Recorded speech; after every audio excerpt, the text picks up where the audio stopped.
Neil was one of the best watchmakers in town. He got a call from the police station one day, asking him for help to solve a crime. 2 burglars were caught robbing shops in town. Amongst the things they stole, there were 2 watches. One of the burglars claimed that the watch they stole was a fake, so the police contacted Neil to see if that was really true. Take a look at both watches. Can you help Neil figure out which one is fake and which one is real?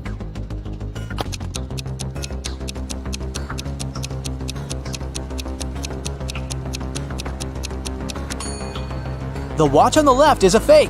If you look closely, you'll see that the miniature arm is too long, so it can't pass around the entire clock when it moves. Maya was an undercover police officer.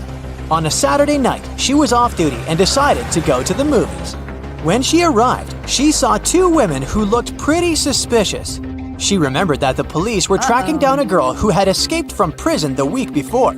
Take a look at both women. Can you tell if one has escaped prison recently?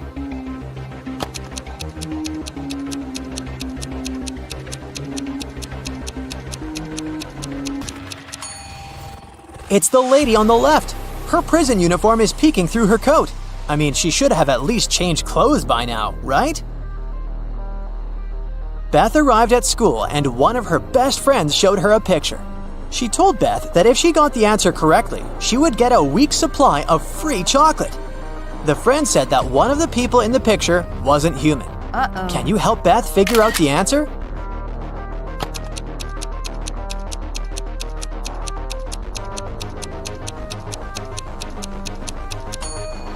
It's the boy in the middle. He doesn't have a shadow, which means he's definitely not human. Ruby was traveling around India when she decided to stop for some tea. As soon as she walked inside the tea shop, the owner placed 2 teapots in front of her. He told her she would get a free cup of tea if she could figure out his riddle. He told her that the first teapot contained enough tea for 40 cups and asked to figure out, just by looking at the pot, how many cups of tea it could carry inside. Take a look at the image. Can you help Ruby figure out the answer?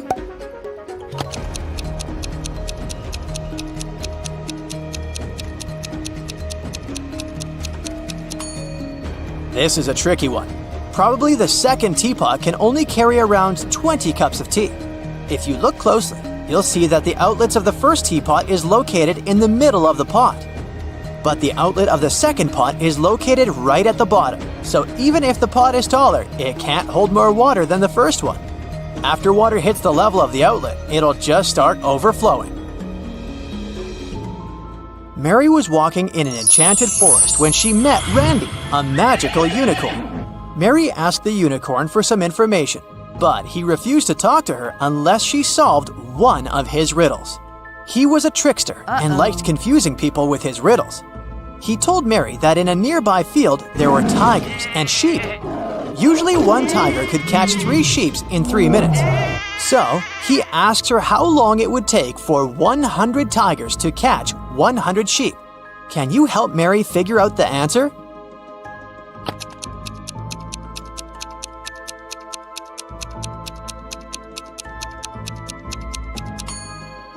It would still take 3 minutes, because each tiger is still catching 1 sheep in 3 minutes. It doesn't matter if it's 3 tigers or 100. The unicorn was surprised by Mary's abilities and gave her another riddle to solve. He asked her to name the 5 days of the week without saying Monday, Tuesday, Wednesday, etc. She also couldn't say whether it was the first day of the week or the last. What do you think Mary answered here?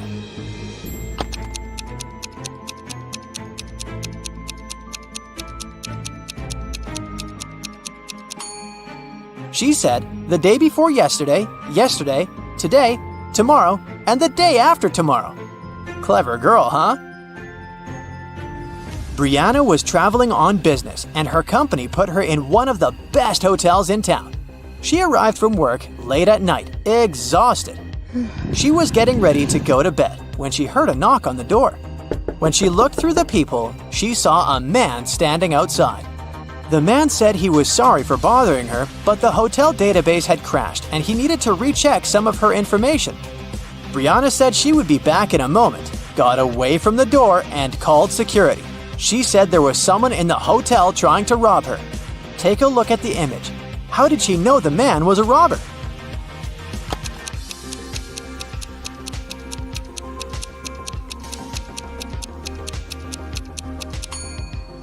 Look at the man's name tag. It's a female name. He is surely not the real hotel manager. Luca decided to throw a party for his best friends. He invited over 20 people to the party, but he only bought 9 candies. He told his friends he would leave the candies inside a pretty little box, and they could each get 1 candy. 9 people took 9 candies, but 1 candy was still in the box. How could that be possible?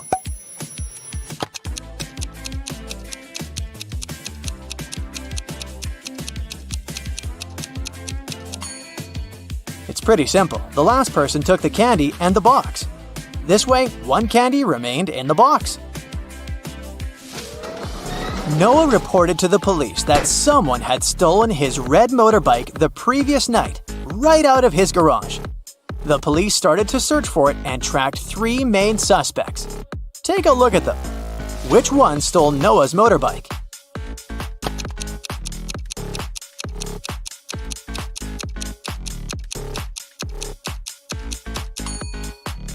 It's this guy on the right. Look closely. His motorbike is painted, but the paint is dripping and one can spot the old red color. He must have stolen it and painted it in a different color so as not to attract any attention. But you caught him.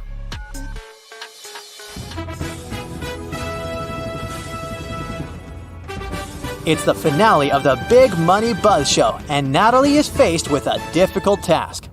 There are 3 fish bowls, each one of them containing a different amount of gold bars inside. If she manages to put her hand inside one of the bowls and take it out, she can keep the gold bar. The first bowl has scalding hot water inside of it. The second is filled with flesh-burning acid. And the last bowl has a couple of venomous scorpions walking around. Which bowl should she choose?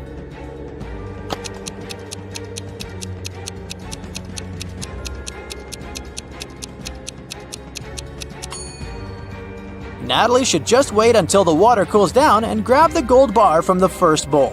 Smart, huh? Bobby was blindfolded and put into a shaky van. When he woke up, he was alone in a dark, empty room. There was nobody there, but there were 3 envelopes on the floor. A post-it on top of the envelope said, "Each envelope contains a red capsule and 2 statements. In one of these envelopes, both statements are false.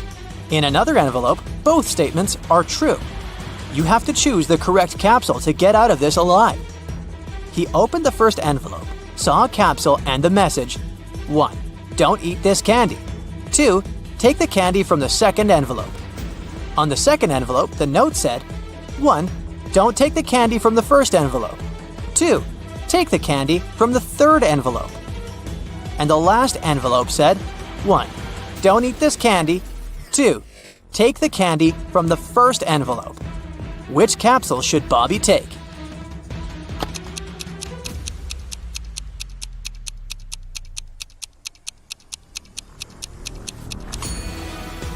He should trust the candy from the third envelope. Let's see why. The first message of the first envelope is true, while the second is false. Both messages from the second envelope are true. This leaves us with 2 false statements on the third envelope. The manager of a gift shop got a call from the police station. The police told him there was a burglar on the loose. He dressed up as the Joker and was robbing local shops. But since it was Halloween, a lot of people were walking dressed up as the Joker. At that moment, 4 Jokers entered the shop. The manager got suspicious, so he made the people stand in a line while he examined which one of them was the criminal. Take a look at the image. Can you guess which Joker is the real thief?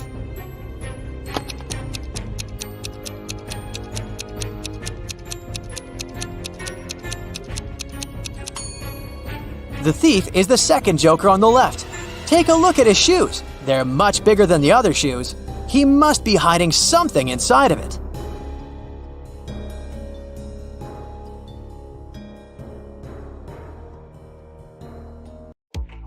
You think you're a math genius? Well, here's your chance to prove that. For I have prepared the ultimate IQ test for you. Don't forget to keep track of your correct answers. Yeah. Take a look at the image. Can you tell me what's the number of the parking space covered by the car?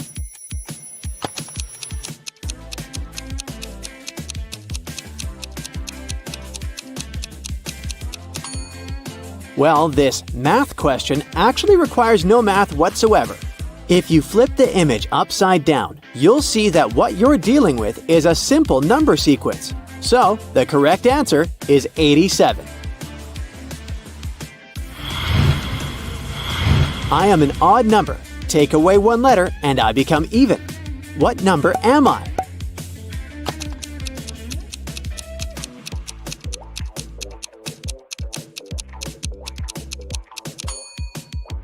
The answer is 7. Take away the S and it becomes even. There's a 3-digit number. The second digit is 4 times as big as the third digit, while the first digit is 3 less than the second digit. What is the number?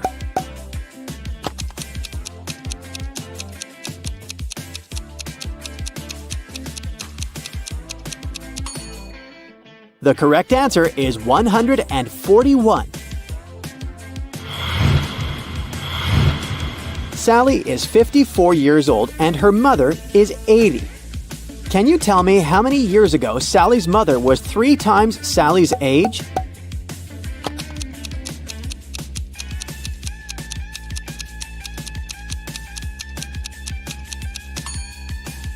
It was 41 years ago when Sally was 13 and her mother was 39. I add 6 to 11 and get 5. Can you tell me how that's possible?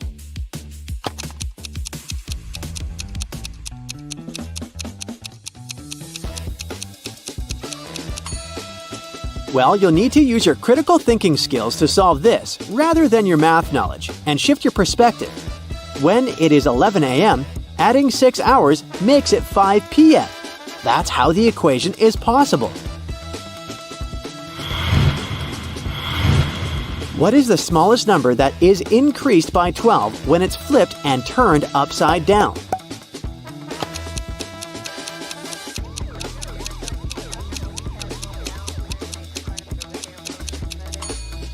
The answer is 86. When it's turned upside down and flipped, it becomes 98, which is 12 more than 86.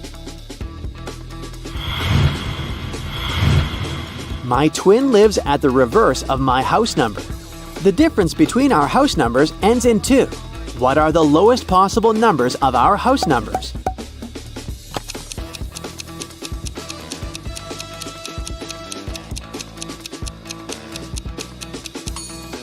I never said these math riddles were going to be easy to solve. Anyway, here's the answer to this one. The lowest possible numbers for the houses are 19 and 91. The difference is 72. A father is 4 times as old as his son. In 20 years, he will be twice as old. How old are they now?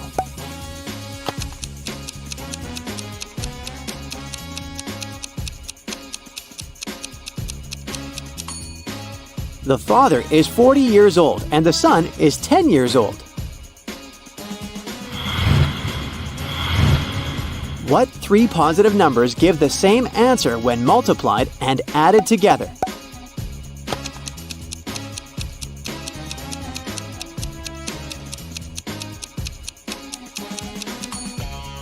The answer is 1, 2, and 3.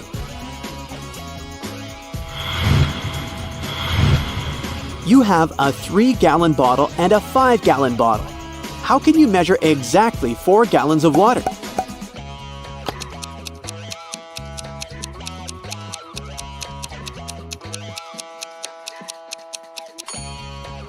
Fill the 3-gallon bottle and pour it into the 5-gallon bottle.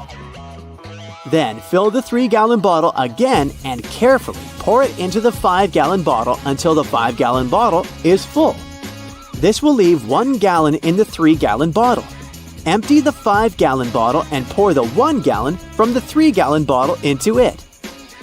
Now, fill the 3-gallon bottle one more time and pour it into the 5-gallon bottle, giving you 4 gallons in the 5-gallon bottle.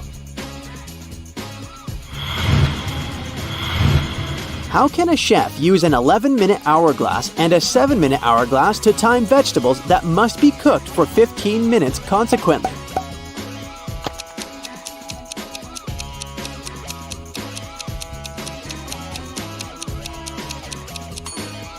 Turn over both hourglasses at the same time, but don't put any vegetables in just yet. When the 7-minute hourglass runs out, put in the vegetables immediately. There will be 4 minutes left on the 11-minute hourglass. When that runs out, just flip it back over for another 11 minutes. That gives you the 4 minutes plus the 11 minutes, which makes 15 minutes.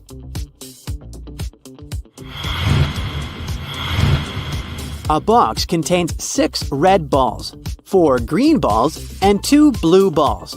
Without looking, what's the minimum number of balls you need to draw to ensure you have at least 2 balls of the same color?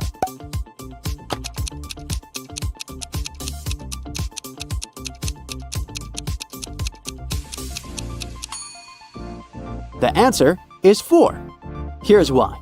Because even if the worst-case scenario happens, which is you'll draw 1 ball of each color, the next ball you'll pick will match one of the colors drawn previously. What comes next in this sequence?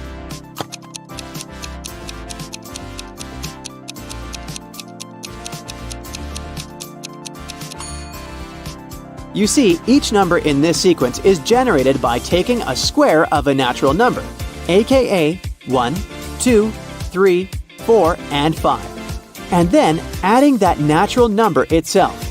For example, the first number in the sequence is the square of 1 plus 1. The second is the square of 2 plus 2, and so on.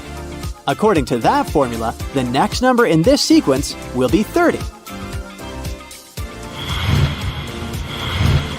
You have a set of scales and 8 balls. One of the balls is slightly heavier than the rest, but you don't know which one. You can use the scales only twice. How can you find the heavier ball?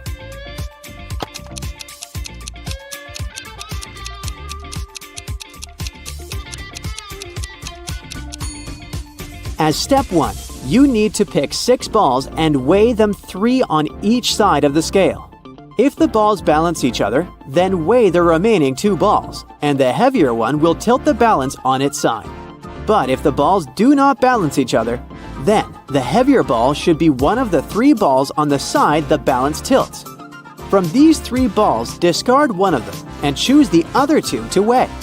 If the 2 balls balance each other, then the heavier one is the discarded 3rd ball. If not, the heavier one will tilt the balance on its side. Take a look at this table.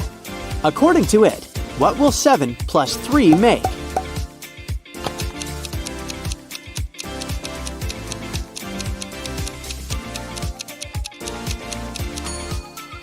So in these equations, you first subtract the second number from the first number. Then, you put the 2 numbers together without any mathematical operation.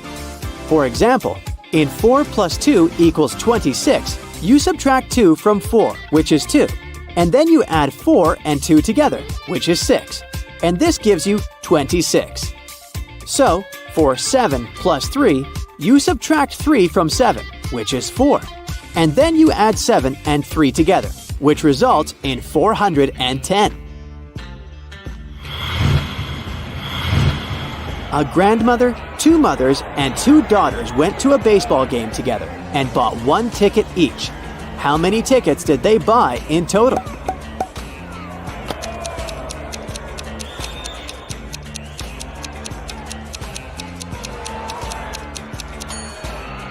They bought 3 tickets.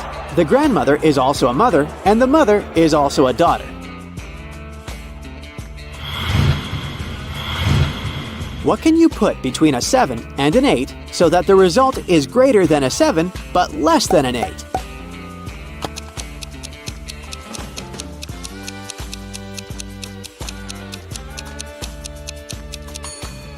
A decimal, because even 7.8 is greater than 7, but less than 8. If 7 people meet each other and each person shakes hands only once with each other, how many handshakes will there be in total?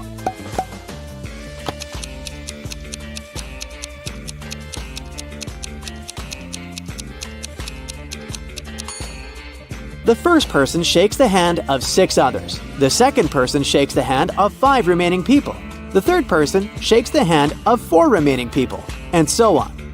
So, you can reach the correct answer by adding 6, 5, 4, 3, 2, and 1 together, which will give you 21 handshakes.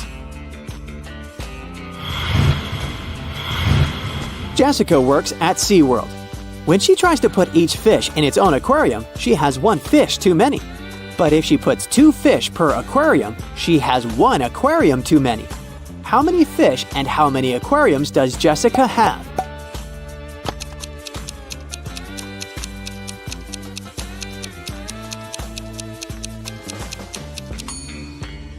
She has 3 aquariums and 4 fish. David is the owner of a clothing store, and he has come up with his own method of pricing items. According to it, a vest costs $20, socks cost $25, a tie costs $15, and a blouse costs $30. Using the same method, how much would a pair of underwear cost?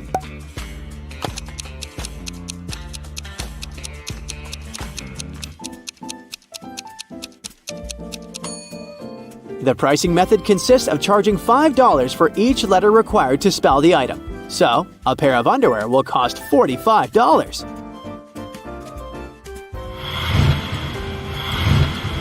Let's check your results.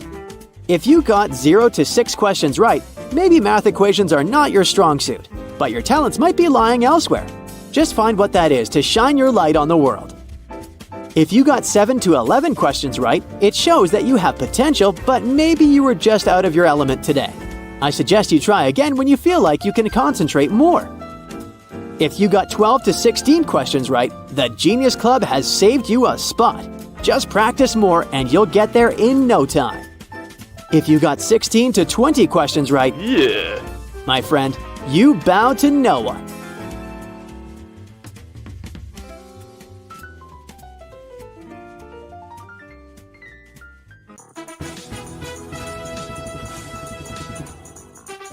Bobby was invited to take part in a famous game show. If she got all the answers correctly, she would win the prize of $1 million. For the first round, she needed to match the bird in the image with its correct shadow. Can you help her out?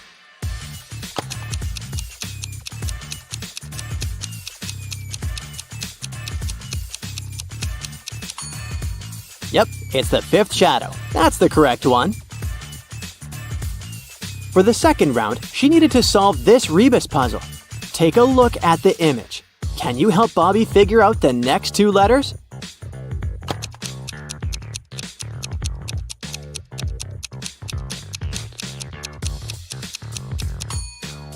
The answer was staring her right in the face, quite literally. The next 2 letters were A and W, which are the initial letters of the word and plus the word why. Next up, the game show host projected this image right in front of her. He asked her if she could find the hidden number in the image. Can you guess which number Bobby answered?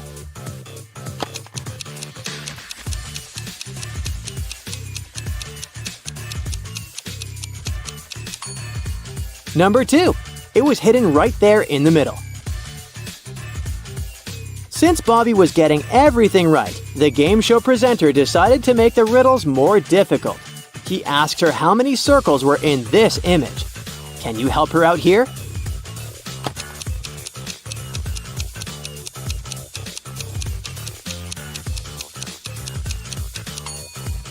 This one was a little trickier, but there are 6 circles. Bobby was getting closer to the final round, so the host decided to make her life a bit more difficult. He picked a riddle that 90% of the people failed to know the answer to. Take a look at this image. The host asked Bobby to cut the main object in the image into 4 equal parts. How could Bobby do that?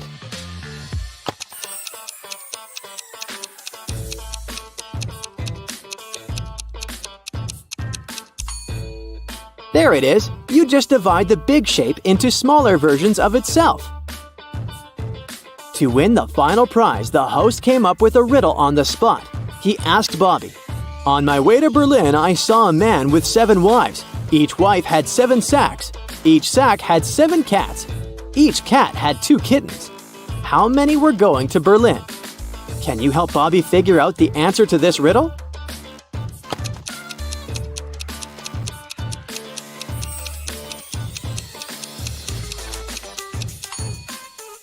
Well, only one person was going to Berlin, the person who saw the whole thing. Way to go, Bobby. You just won $1 million. Dan opened a time portal and set free a group of mutant ants inside his lab. The 4 humans left in the lab needed to escape before the ants caught up.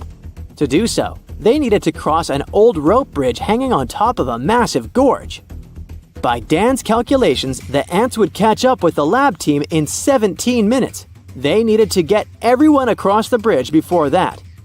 Dan was the fastest one in the group. He could cross the bridge in 1 minute. The lab assistant, Becky, could cross it in 2, but the janitor and the professor were slower. The first needed 5 minutes and the second needed 10.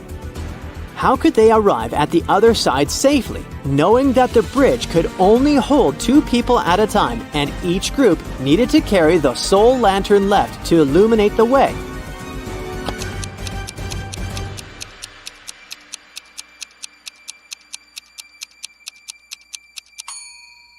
Here's how it works. Dan and Becky cross first, carrying the lantern. After 2 minutes, both of them are across the bridge and Dan, the quickest, runs back with the lantern. Then the professor and the janitor cross together, taking them 10 minutes. In total, 13 minutes have elapsed. Becky grabs the lantern from them and dashes across the bridge to help Dan get across. With 2 minutes left on the clock, Dan and Becky arrive safely on the other side, just in time to cut the rope and save their lives.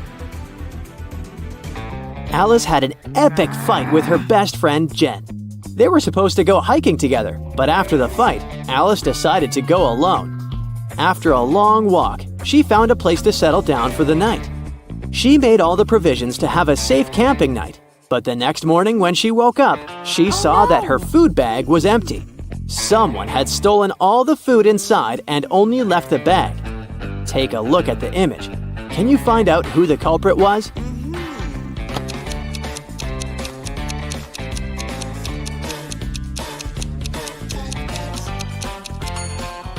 Well, although there were animal footprints on the floor, none of these animals were big or tall enough to reach Alice's bag hanging on the tree. But hey, what's that? It looks like Jen's hairband. She must have followed Alice and decided to prank her by stealing her food. Peter got tired of big city life and moved to a quiet village. He opened a small coffee shop and his place soon got popular. His coffee shop was the talk of the town. Farmers, hipsters, and travelers came all over the region to drink his famous cappuccino. He even won an award for best coffee shop in the area. Until one night, someone broke into the coffee shop and stole his yearly supply of milk and coffee. Peter decided to investigate on his own and interrogated 4 suspects. Dylan, a painter, said he'd been out of the city that night. Leah, who worked at the coffee shop, said she had been working on a personal project all night long. Vanessa said she'd been rehearsing a dance for the upcoming New Year's presentation. And Jason, a farmer, said he'd been taking care of his cattle. Take a look at the suspects. Can you figure out who's the culprit?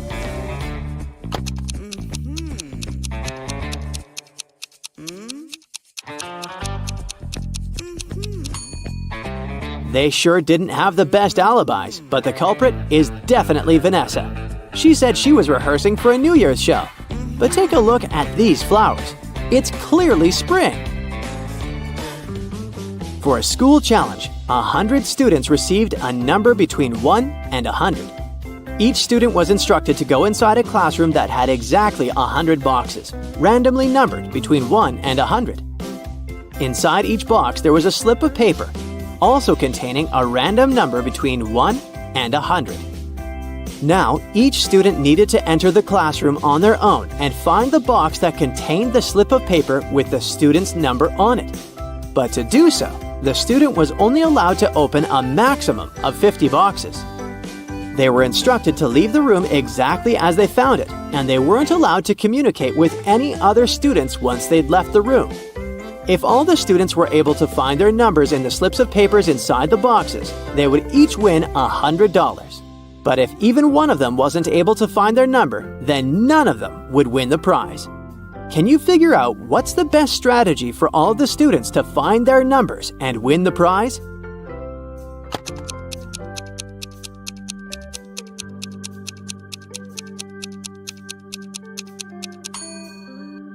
This riddle sure isn't obvious, but let's check out how it could work. If each student searched for their numbers randomly, they would each have a 50% chance of finding the box with their number inside. This is so because there were 100 boxes and they were allowed to look inside 50 of them. However, the probability of all of them finding their own number following this random strategy is absurdly small. So, to increase their chances of collectively finding their numbers, they would need a better strategy. The students could use something called the loop strategy. Once entering the classroom, they should go directly towards the box that had their number on top of it. The number inside probably wouldn't be their number, but that's okay. They should check the number inside the box and go look for the box with that same number on top of it, and so on and so forth. They should keep doing this until they find the slip with their number on it. This strategy means that 31% of the time, all students would be able to find their number and win the prize. It's not a huge probability, but hey, at least they'll have fun trying to figure all of this out.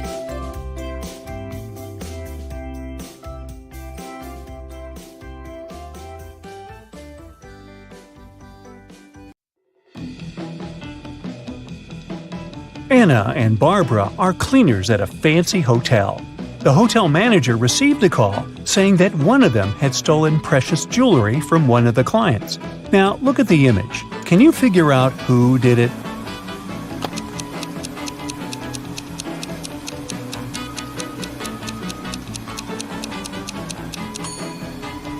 It was Anna.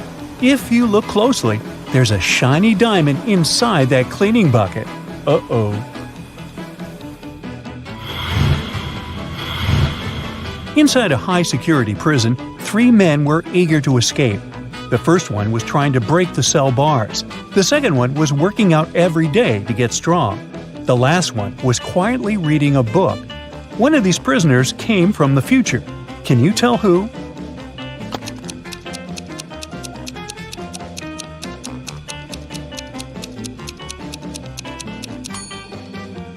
It's the one reading the book. He knows none of the other prisoners are going to make it.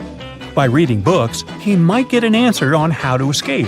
And even if that doesn't happen, at least reading will help him stay on track until he gets out of there.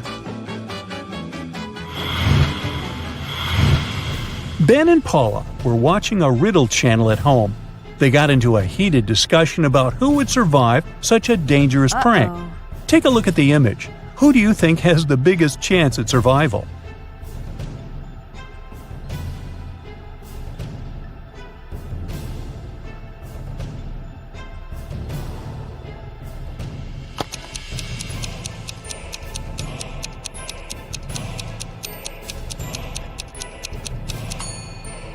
It's the lady with the snakes. I know that sounds dangerous, but the snakes are small and not poisonous.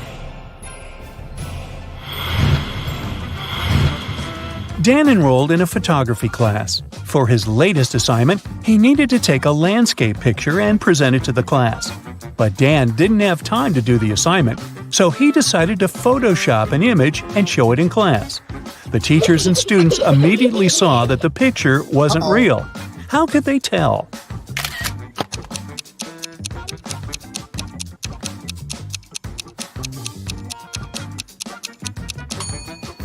Well, because the image has 2 suns. That's not natural.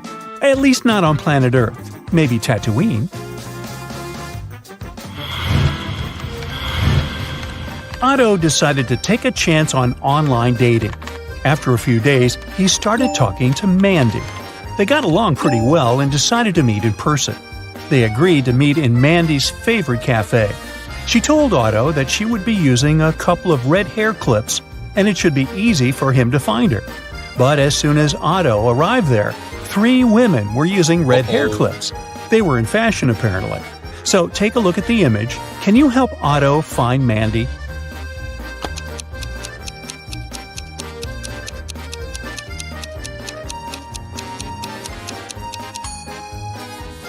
Let's see. Mandy is the woman at the first table. She's the only one wearing a pair of hair clips. The woman on the left is using 3 clips, and the other is wearing just 1. Betty walked into a cafe and ordered a cappuccino. But the cashier told her it was her lucky day. He would give Betty her cappuccino for free if she managed to answer a riddle correctly. The cashier said, there were 2 buckets filled with water all the way to the top. The buckets had equal height, but the temperature of the water inside the first bucket was 25 degrees Celsius, while the second bucket it was 25 degrees Fahrenheit. If a person dropped the coin inside both buckets at the same time, which coin would hit the bottom of the bucket first? Uh-oh. Jenny took a few minutes to answer the riddle, but she got it right. Can you guess what she answered?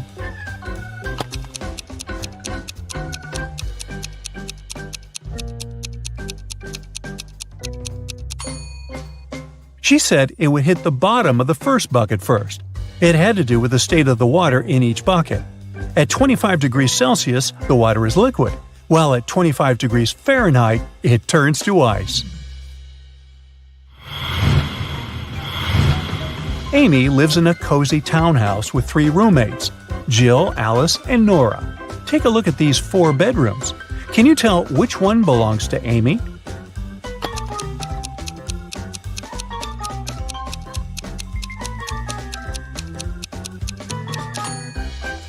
Let's go one by one, eh, Sherlock? In the first room, there's a comb with some green hair stuck to it. Nora's the one with the green hair, so that must be her room. Then, in the room to the right, there's a single red sock under the bed. Take a look at Jill's feet. She's missing that same sock. That must be her room. In the room right under this, there's a yellow jacket hanging on the chair, and Alice is wearing the same colored pants. It looks like the 2 pieces are a suit, right? That leaves the last room, with this huge letter A poster hanging on the wall. That must be Amy's room. Whew, that took some work.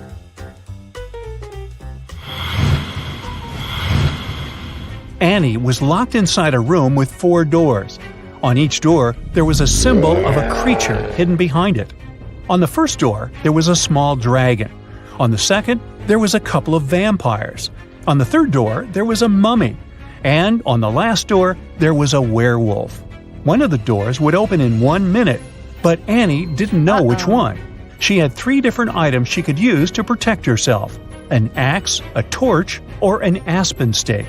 She needed to choose one that would help her fight any of the monsters. Which one should she choose?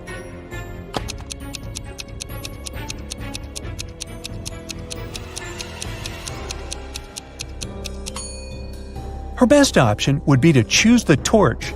The torch's fire can scare off any of the creatures and protect Annie. Olivia was running a marathon. Right before the finish line, she did her best and outran the person who was running in second place. The woman was happy and excited that she was going to win, but in a few seconds, she was very disappointed. Why?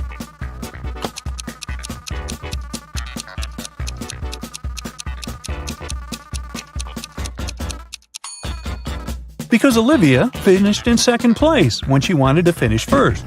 This is what happened. She was fast enough to outrun the person who was going to win second place, but she wasn't fast enough to outrun the person who finished first. But hey, it's a good result anyway. Cheryl ran into her house extremely worried. She told the police officer she took off as soon as she heard the news. She was at her parents' house in another town and wanted to know what had happened to her husband while she was away. The officer said that someone had hurt Mr. Brown and that he ended up in the hospital. He said Mr. Brown was going to be okay, but he still needed to find out who had done this to him. The police officer had questioned 3 suspects so far. Mr. Brown's secretary said that she was sent to visit Mr. Brown's business partner in the morning because important documents needed to be signed. The house cook said he hadn't left the kitchen the entire day, since Mr. Brown had asked him to prepare a meal for him and his wife. And the housekeeper said that she hadn't heard anything. She spent the day doing chores. The officer realized who the culprit was in no time. Can you figure out who did it too?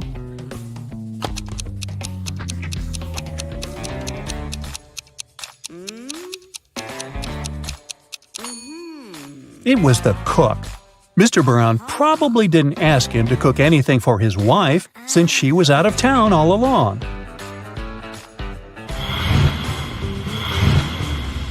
These are Julia and Maria.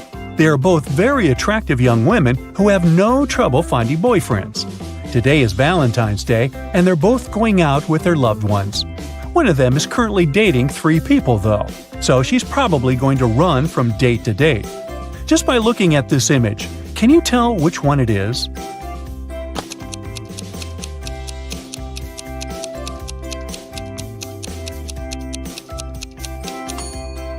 It's Maria, the one on the left. If you look at her workstation, she's got 3 presents lined up, one for each person she's currently seeing, who, I'm just guessing here, probably don't know about the others.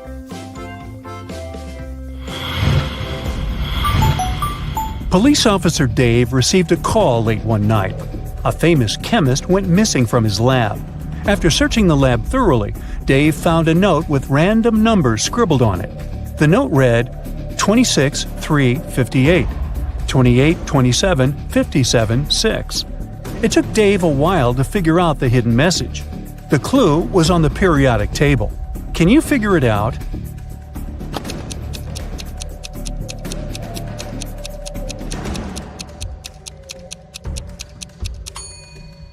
The chemist was smart. Each number on the note corresponds to an element in the periodic table. So the element that corresponds to the number 26 is Fe, or iron. The number 3 is Li, lithium. And 58 is Ce, cerium. Using this logic, the first line is spelled Felice. By the same logic, the second line is spelled out Nicholas. After discovering the names, Dave tracked the 2 men down and arrested them.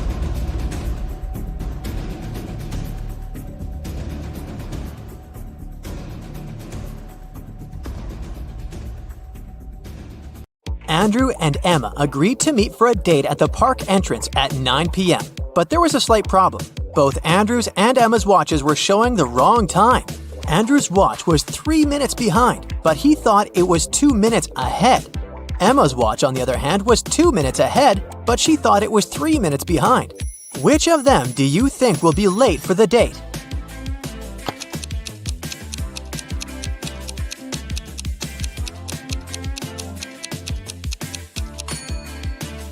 Andrew will be 5 minutes late, and Emma will be 5 minutes early. Gemma was attending a technology-themed costume party. When she arrived at the venue, she saw 3 people chatting by the drinks buffet, who were all dressed in robot costumes. However, she noticed that one of them was a real robot. Can you tell who?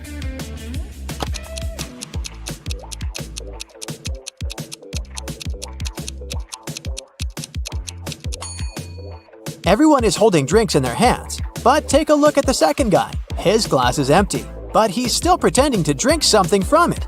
Robots and liquids don't go well together, so he must be an actual robot. Realizing that Gemma noticed him, the robot immediately pulled her to the corner of the room and said, "Now that you know my real identity, I need to wipe your memory. But if you can answer my riddle correctly, I'll let you go. I have keys, but open no locks. I have space, but no room. You can enter, but you can't go inside. What am I?"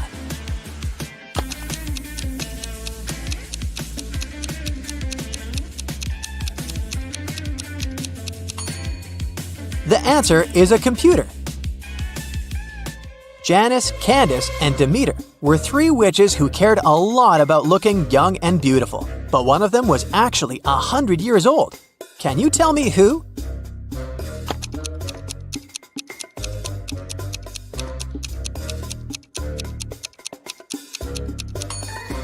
The first witch, Candace, who is taking a selfie, looks like an old woman on her phone screen, but that's just a social media filter. As for the second witch, Janice, the creepy old lady-looking shadow at the back is not her shadow. It's an evil spirit that's haunting her. But look at the mirror the third witch, Demeter, is holding. It's reflecting what she doesn't want others to see, aka her true face. So she's the old lady here. Lloyd went to the costume store to buy something to wear for Halloween. Once he selected a costume for himself, he headed to the fitting rooms to try it. But all 3 of them were occupied. A few minutes later, 3 different customers in costumes came out of them. The first one was wearing a vampire costume. The second was wearing a werewolf costume. And the third one was wearing a zombie costume. But Lloyd immediately realized that one of them was actually a real monster. Can you tell who?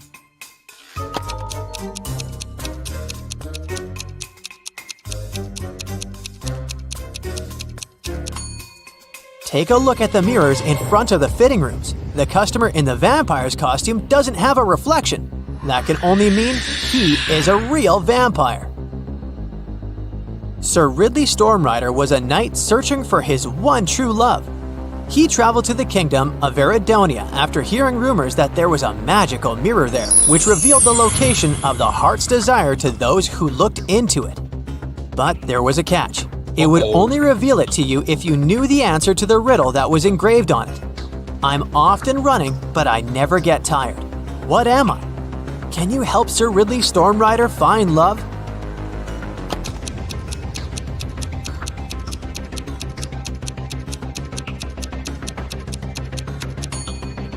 The correct answer is water. Inspector Banner was inspecting the Academy of History and Science.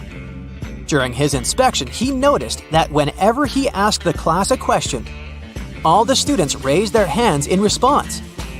Moreover, even though the school teacher chose a different student each time, the answer was always correct. How did this work?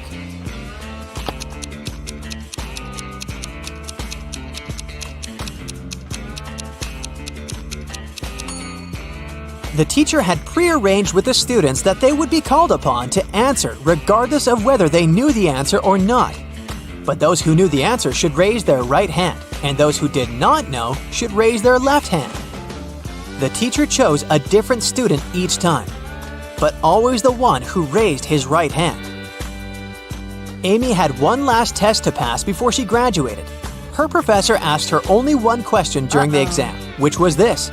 You have 2 candle wicks. Each wick, lit from the end, burns completely to the ground in exactly 1 hour, but it burns at an uneven rate. How can you use these wicks and a lighter to measure 45 minutes? Can you help Amy graduate?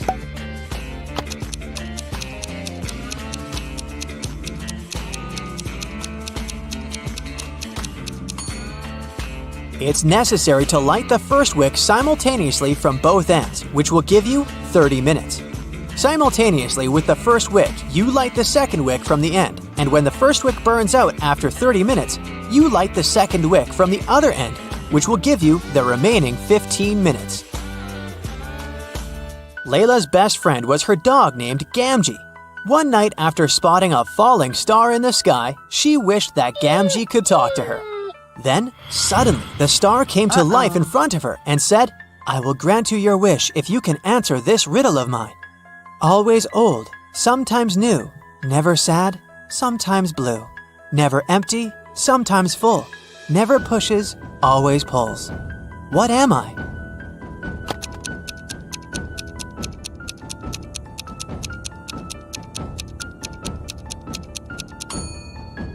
The answer is the moon. To Layla's surprise, her dog really started talking. The first thing it said was, "Oh, this riddle game is so fun! I want to play it too! Here's my riddle to you. What's always found on the ground but never gets dirty?"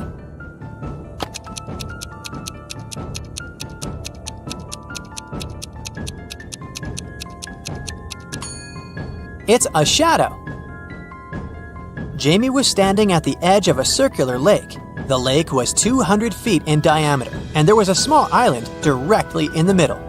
There was a large tree next to him and a large tree in the middle of the island. Jamie needed to get to the island in the middle of the lake, but he didn't know how to swim. He only had a little over 200 feet of rope. How can he use that to get there?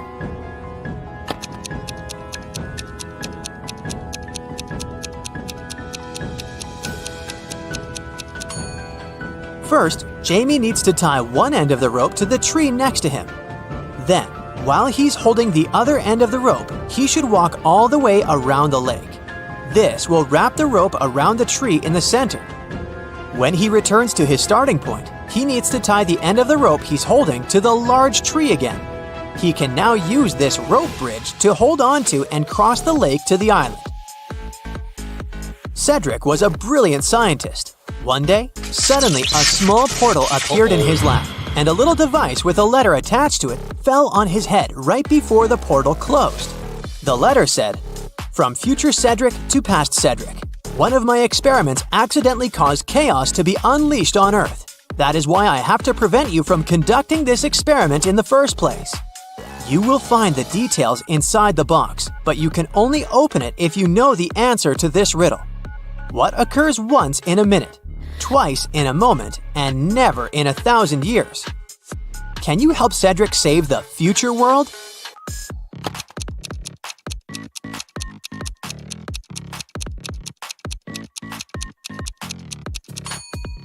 The answer is the letter M. People who visited the town of Maplebrook often found themselves intrigued by Mr. Perry. He had a reputation of a not quite intelligent person. That was because when offered a choice between a 50-cent coin and a $5 bill, he always chose the coin, even though it was worth 10 times less than the banknote. Can you tell why he never chose the banknote?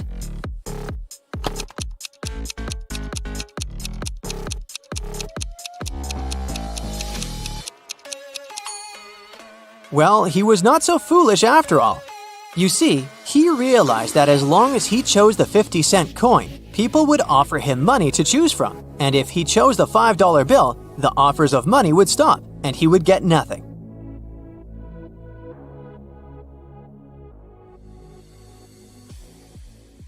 Sammy was visiting her grandmother during Halloween. When her grandmother went to get groceries for their Halloween dinner, Sammy started hearing strange noises from the attic. He got curious and wanted to find out what was making them, so he climbed there. He noticed that a big wooden box was glowing. He went to open it, but it was locked. Luckily, his grandmother was a bit forgetful, so she left some clues around the room. Can you help Sammy figure out the digit passcode?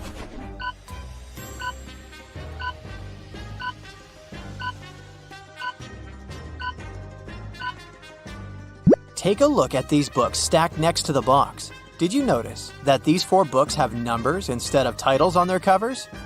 Those must be the numbers he needs to open the box. So the passcode is 4203.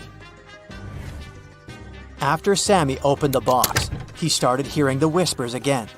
They were coming from the strange book that was in the box. The book was saying, "Open me, but to do that you need to answer the riddle on my cover. In the sun, I dance and play, but in the dark, I fade away. I'm not alive, yet always near. What am I? Can you tell me, dear?"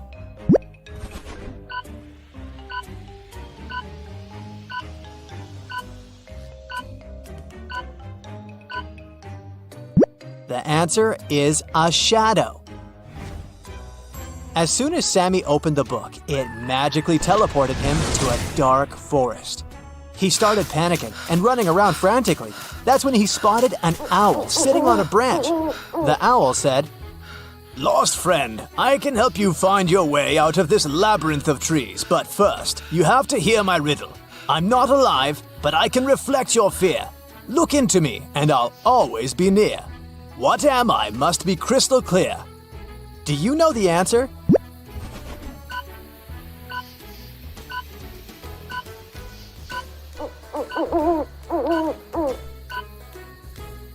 It's a mirror. The owl guided Sammy to a wizard's cottage. Then, Sammy explained his situation to the wizard and convinced him to help. There was only one spell that could send Sammy back to his world, and it was in a magic book that was stolen from an evil witch. So, the book was not revealing its secrets to the wizard.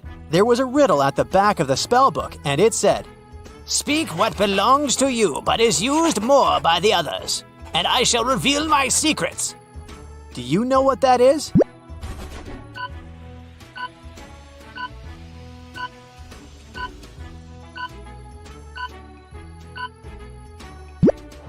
It's your name. The Monster Hunters Agency was suspicious that a witch had crossed into our world from the supernatural realm. After following the magic trail the witch left behind, they got suspicious of 3 people.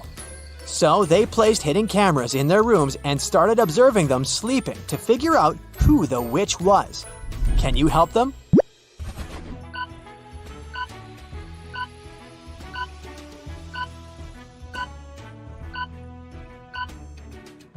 Okay, each of these people has something in their rooms that indicates they might be a witch. But take a look at the broom inside the First Lady's bed. But first of all, it's made of plastic. And it also has a label on it, which means it was bought from the store. The third lady is wearing a glowing amulet. I admit it looks mysterious, but it's just a toy. So the witch is the lady with the pointed hat peeking out from underneath her pillow. And if that doesn't convince you, her black cat sleeping on the other side of the bed will. Amy's town had an old museum that the residents believed to be haunted. Amy and her friends decided to spend the Halloween night inside the museum to have some spooky fun. When the clock struck midnight, all the portraits hanging on the museum walls came to life. Then a portrait of a lady started screaming for some help. She told Amy that the former employees dared to make a fake version of her portrait, and she wanted Amy to destroy it. But once Amy saw the fake portrait, she spotted 3 differences from the original and assured the lady that it couldn't hold a candle to the original. Can you spot them too?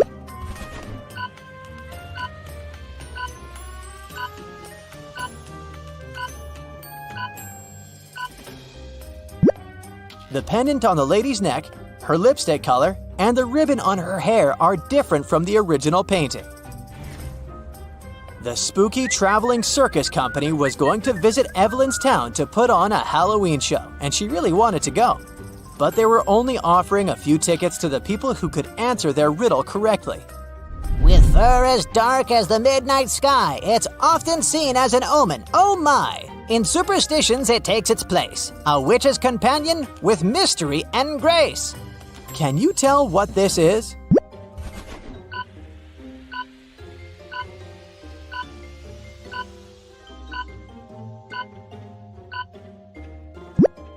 The answer is a black cat. The circus company required all the audience members to come to the show dressed in costumes. So Evelyn headed to the shopping mall to get herself a costume. She found 3 options to choose from: a witch costume, a mermaid costume, and a Victorian-era vampire costume. Which one should she pick?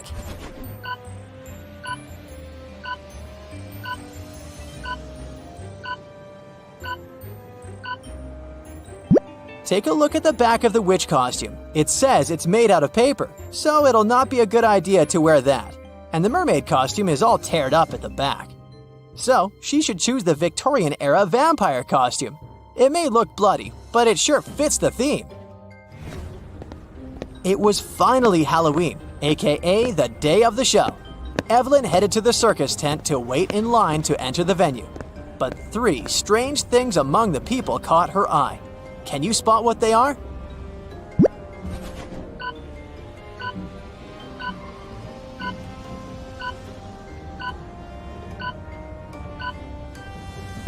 Look at this guy waiting in the line. His feet are not touching the ground. He's floating. Evelyn also saw her friend Edward waiting in line. As they started waiting together, she learned that Edward's ticket was from the first row, and they wouldn't be sitting next to each other. When the circus manager overheard them talking, He suggested that he might be able to change Evelyn's seat. Then he brought 3 chests, put the new ticket into one, and told Evelyn to follow it. If she was able to tell which chest the ticket was in by the end, he would give it to her. So, watch the manager move the chests and help Evelyn win the ticket.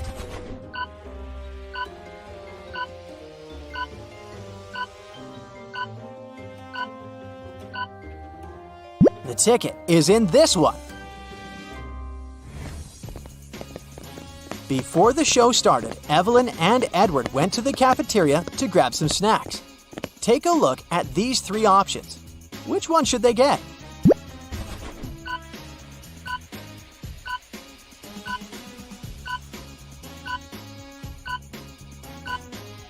Take a look at the date that's written on the potato chips package. According to it, the chips expired in 1980, so that's a pass. And take a look at the small note below the ice cream. It says it's earwax flavored. Nobody wants to taste that, so they should pick the popcorn. The gooey thing on top of it is just caramel sauce.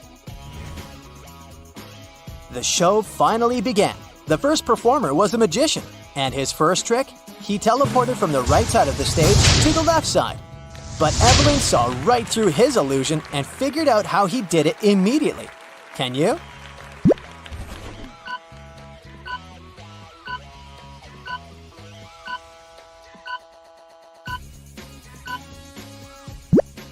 Look behind this curtain. There is a portable projection machine. It sure has something to do with that. As the spooky show continued, Evelyn realized that something was off with some of the performers on the stage. She started suspecting that some of the circus members might not be human after all. Can you tell what made her think so?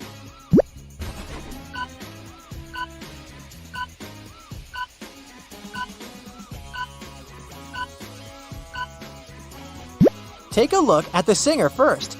She has gills at the sides of her neck. Secondly, did you notice the yellow, long, sharp nails of the juggler? And lastly, the rope walker has a tail at the back. Once the show was finally over, the circus manager came to the stage and said, Ladies and gentlemen, we've been lying to you. You see, we're actually creatures of the underworld, and we came here to steal your souls. All the exits in our tent are magically sealed, so you can't escape. Only those who know our riddle correctly will be freed. I have a mouth, but I can't speak. I run, but I can't walk. What am I? Can you help everyone escape?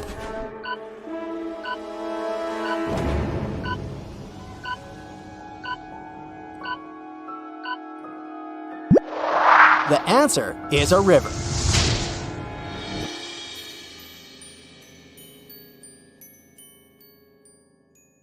Hey, here's another opportunity to train your brain and sharpen your logical thinking skills. Don't miss out on it.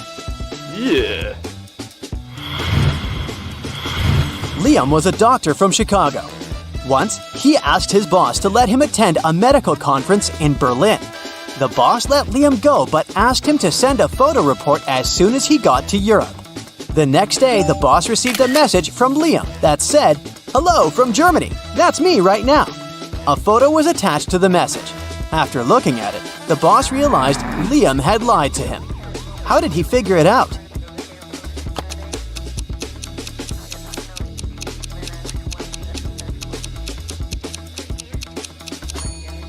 In the photo, there's a clock on the wall that shows exactly the same time as the clock in the boss's office.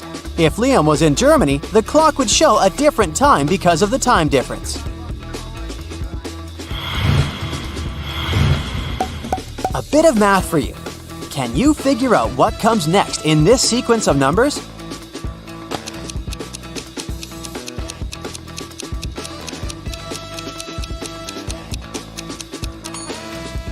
It's gonna be this long number. You see, each next number is a verbal representation of the number before it. This way, if we start with 1, the next number in the sequence will be 1, 1. And the next one is 2 ones. And then we've got 1, 2, 1, 1, and so on.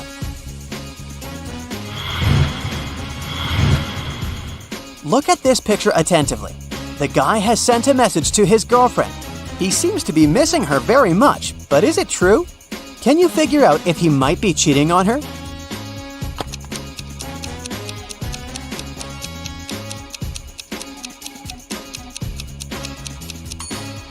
Yes, unfortunately he is. Look at this napkin. There's a lipstick print on it. He must be with another girl. Once, a man came to a police station. He said he'd been robbed on his way to the bank. He was carrying a briefcase with a big sum of money when a man wearing a black mask and gloves attacked him. The robber snatched the briefcase and ran away. The police officer listened to the man and asked him about a fresh cut on his right cheek. The man replied that it was from a ring the criminal had been wearing. After these words, the policeman immediately knew the man was lying. How did he realize it? Are you as attentive as the police officer to figure it out?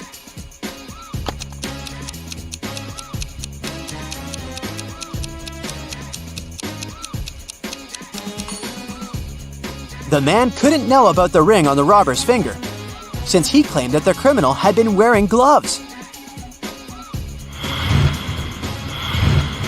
Turn me on my side, and I'm everything. Cut me in half, and I'm nothing. What am I?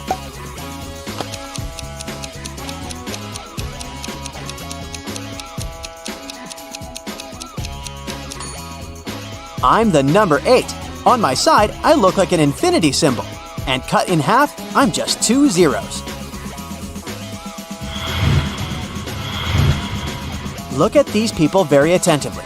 Your task is to find out which girl the man is interested in. Remember that the answer here lies in the details.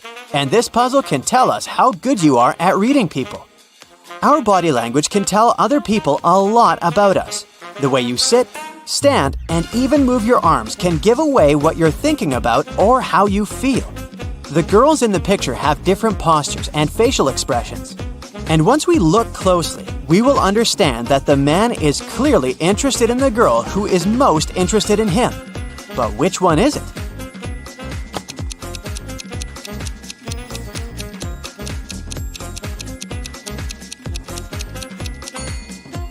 The second one from the left. Her feet are pointed towards the man, and we can say the same about his feet. While girls number 1 and 3 are looking at the man too. They aren't into him all that much. Their feet and body language give it away. A wealthy old man didn't have a will, so he ordered his sons to race their horses, and the one whose horse would be slower would receive his inheritance. The 2 sons realized that they would be unable to race since they would be both holding their horses back. So they went to a wise man and asked him what they should do. After listening to his advice, the brothers started racing at full speed. What did the wise man tell them?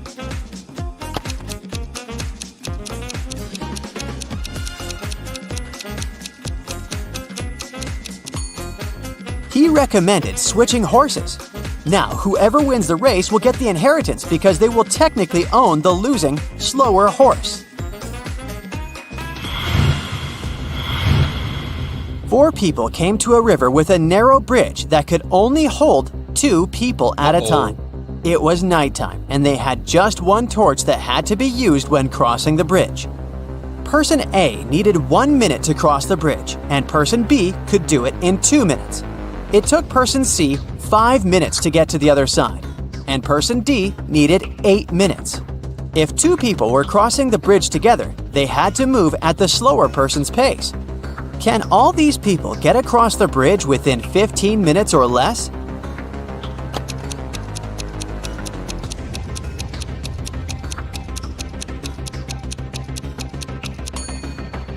Yes, they can. Let's see how it can be done. First, person A and person B cross the bridge, and then person A brings the light back. It takes 3 minutes. Next, person C and person D cross the bridge, and person B brings the light back afterward. It takes another 10 minutes. And finally, person A and person B cross the bridge again. This takes another 2 minutes. In total, we've got 15 minutes. Recently, Mark had been feeling some discomfort in his knees, so he decided to go to the doctor. After examining the man, the specialist gave him a piece of paper, saying, "Here's the solution," and then he left the room. What was written in the note? What did the doctor mean?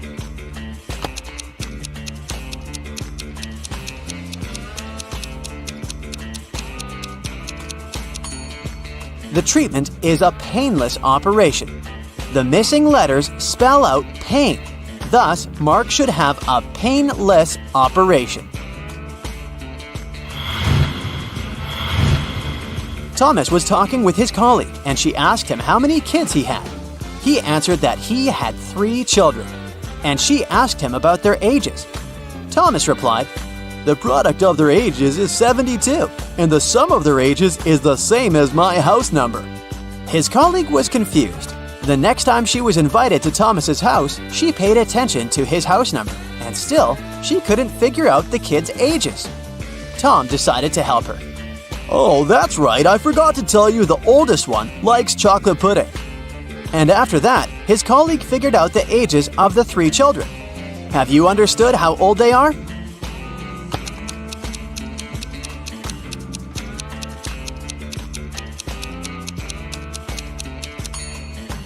The kids are 3, 3, and 8. The key to this riddle is the colleague knows the sum of the children's ages, but she still can't tell how old Thomas's children are because she is stuck between several possibilities. To narrow it down further, only 2 sets of numbers that multiply to 72 share the same sum.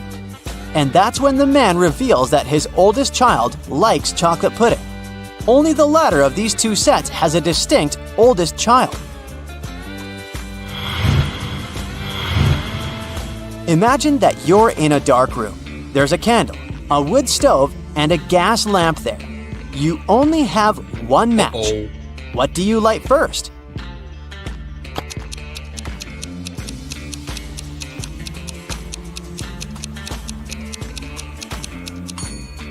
First of all, you'll need to light the match.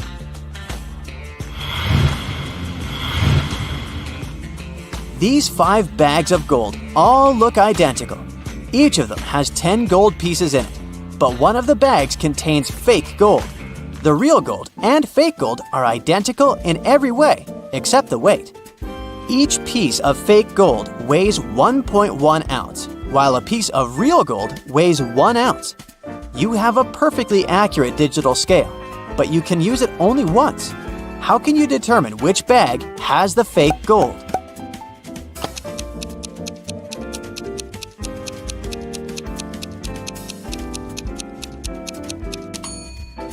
You should take 1 gold piece from the first bag, 2 from the second bag, 3 from the third bag, 4 from the fourth bag, and 5 from the fifth bag. If the number on the scale ends in 0.1, you'll know the first bag contains the fake gold. If the number ends in 0.2, then the fake gold is in the second bag, and so on.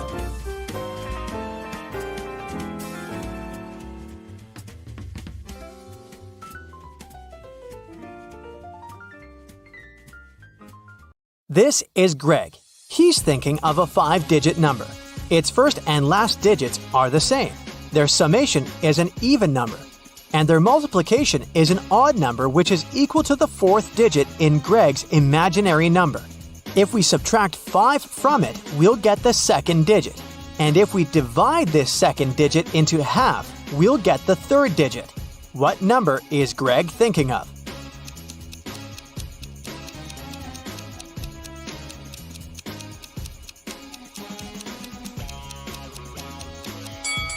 Ready to find out the answer? 34,293. Greg is a reporter for a travel magazine. Today, he enjoys his day off at a beach party. Suddenly, a famous travel blogger, Sergio, shows up at the dance floor. Greg grabs his phone and takes just 1 picture of Sergio before his battery runs out of power. The next day, he shows this photo at work and receives a promotion. Can you guess why?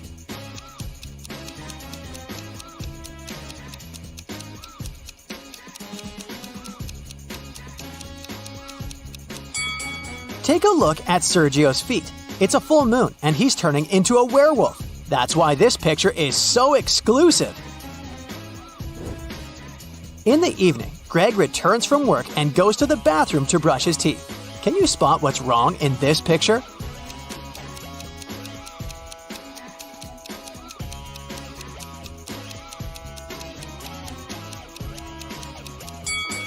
In reality, Greg is holding a tube of toothpaste in his left hand.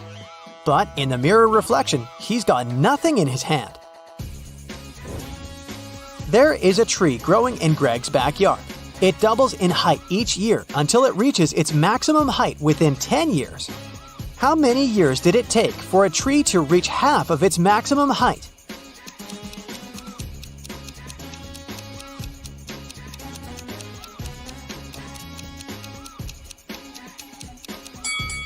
Since we know that the height of the tree doubles every year, the correct answer is 9 years. Greg is having a family dinner. Meet his sisters, Bella and Stella. They were born to the same mother on the same day, at the same time, and in the same month and year. But yet, they're not twins. How come?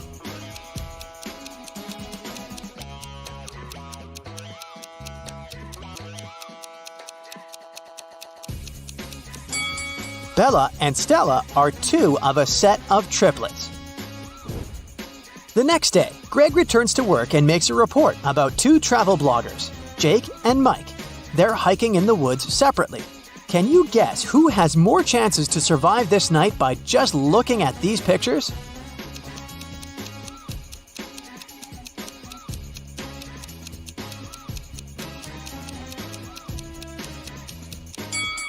Can you see a cobra hiding in Mike's tent? Mosquito bites are usually not life-threatening, unlike snake venom. Therefore, Jake has more chances to survive. Greg has lost his phone in the office. He's been searching for his missing gadget for several hours. Suddenly, Greg gets an anonymous email saying the following. Can you guess what's written here?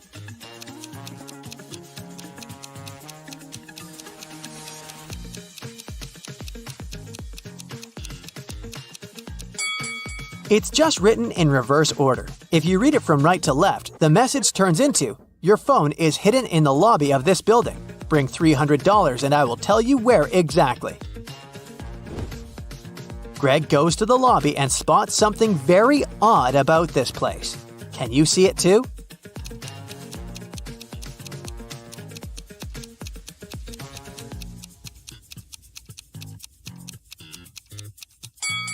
Look at the TV. They show different programs in reality and in the mirror. Greg is meeting his friend Kyle in their favorite restaurant, but unfortunately, they're both broke. So they only order free water and one chicken sandwich to share. Greg and Kyle have a great time together and take some pictures. But an hour later, Kyle gets very sick and faints. Doctors find out that he was poisoned. Let's take a look at the pictures that the guys took at the restaurant. Can you spot where the poison was?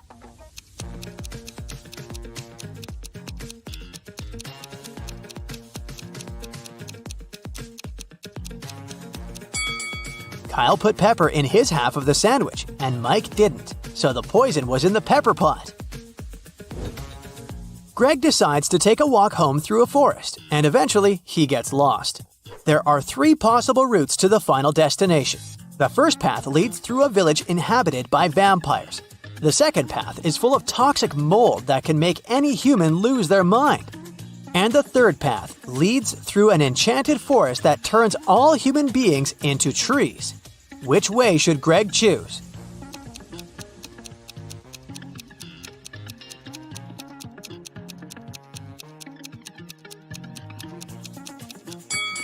The first option is the safest. It's a sunny day and the vampires are probably sleeping. On the way, Greg meets a goblin. The creature offers him a deal. If you crack my riddle, I'll let you go, but if not, I'll wake all the vampires up and you'll never leave this forest. Greg agrees. Here's the riddle. How can you drop a raw egg from a height onto a concrete floor without cracking it?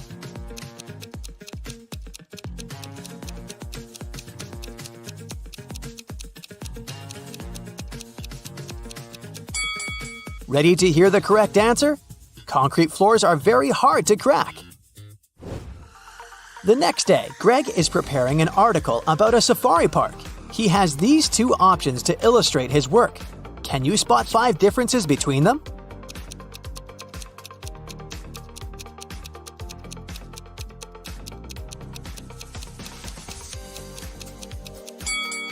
Here they are! And now Greg's task is to find a model for their advertising campaign. He looks through pictures of these 4 models. Which lady is different from the others?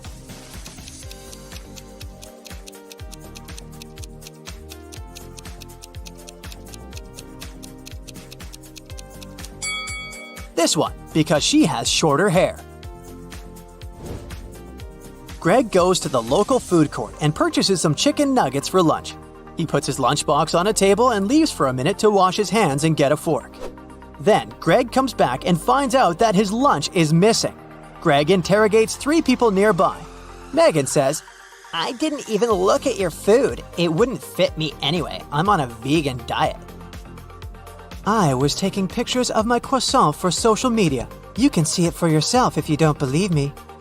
And Peter says, Sir, I don't steal food. It's against my principles. After hearing what they had to say, Greg knows for sure who's the thief. What about you?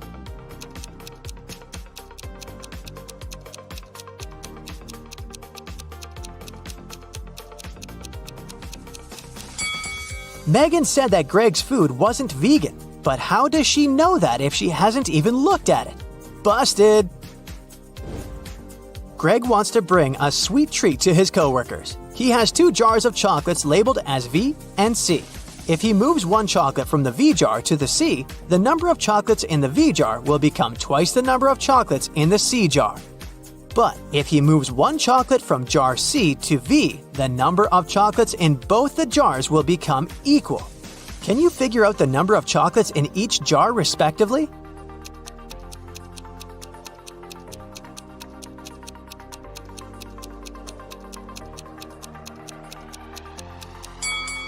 The V jar has 5 chocolates, and jar C has 7. Greg returns to the office and discovers that someone broke his chair. He interrogates 3 coworkers.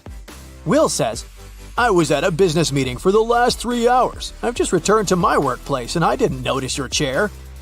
Fiona says, I took Peter's chair today because someone took mine, but I didn't approach your desk. And Peter says, I spent the whole day at my workplace, but I didn't look around because I had very important work to do. Who's lying?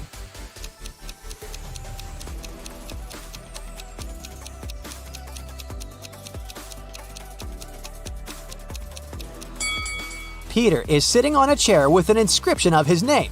Therefore, Fiona's story is fake. Greg goes to an opening of a new fancy hotel.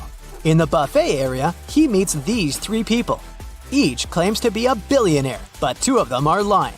Can you spot the real billionaire?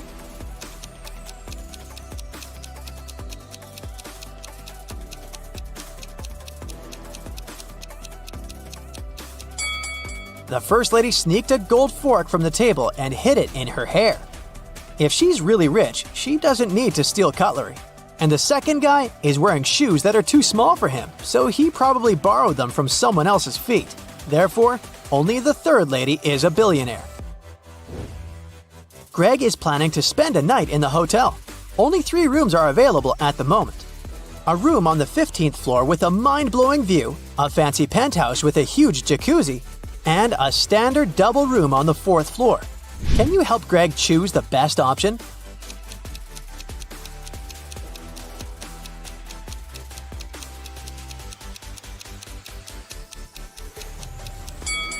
The first option doesn't exist because the hotel is only 10 stories. And there are cracks inside this jacuzzi. It's not safe to take a bath in this room. So Greg should pick the 3rd room. Mary is a college student and she's late for class. That's why she runs down the hallway and bumps into a skateboarder. She hits her head and forgets what class she was running to. Mary remembers just 3 things. This class is taught by a redhead professor. She has to go upstairs, and she already attended economics and philosophy classes today. Can you help her find the correct classroom?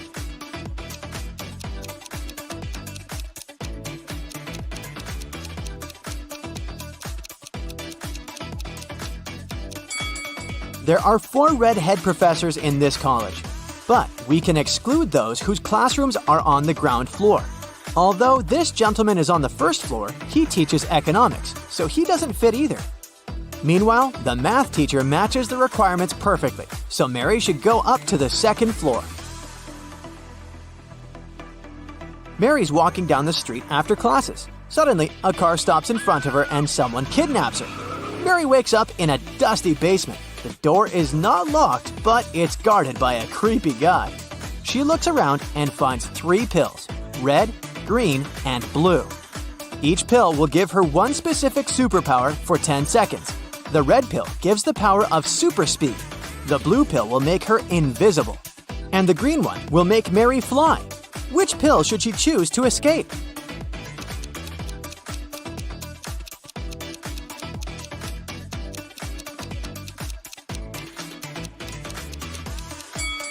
Mary should choose the invisibility pill. The guard will not be able to catch her if he's not aware that she's running away. The next day, Mary goes to college and faces amazing news. Her friend Bill succeeded in making clones of some students. But unfortunately, now he cannot tell clones from real people. Can you help him?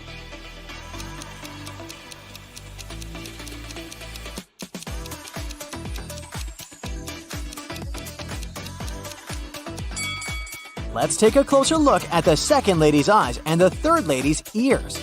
These 2 individuals are definitely clones.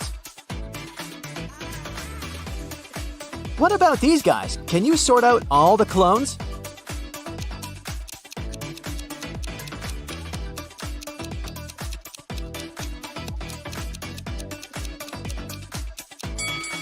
Both of the palms of the second guy are right, and the third one has weird wires in his arm, so only the first guy is a human.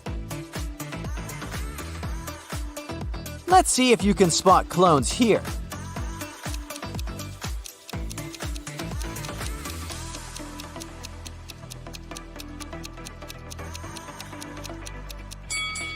The first and the third guys are too suspicious for regular human beings.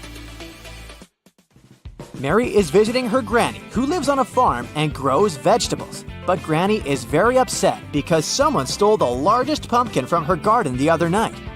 She suspects one of her neighbors. Mary decides to question them. Olivia says, "My pumpkins are way better than your granny's. Why would I steal from her?" Sam says, "I was on a business trip the other night, so I didn't see anything. I'm not a huge fan of vegetables, that's why I don't grow them." And Tom says, "Your granny is bothering me with small talk all the time, so I avoid visiting her farm at all costs." Can you help Mary spot the thief?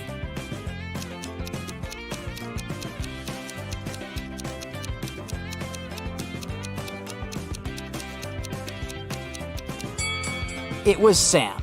He has a scarecrow with a big pumpkin head. Granny goes to sleep early, and Mary decides to watch TV. Breaking news! A dangerous criminal ran away from a nearby prison and now creeps around the village. Suddenly, Mary hears someone knocking on the door. She opens and faces 2 ladies who introduce themselves as Mary's neighbors. Both ladies are baking cakes separately. Sarah is asking for a cup of sugar, and Sheila would like to borrow a cup of milk. But only one of them is safe to invite over. Can you guess who?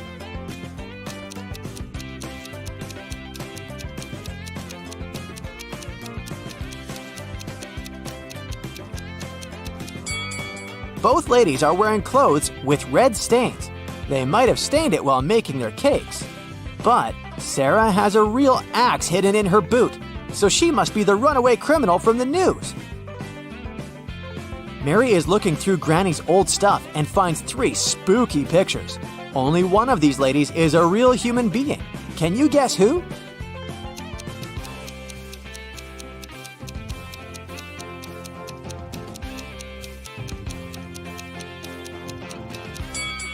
The first lady is a real mermaid.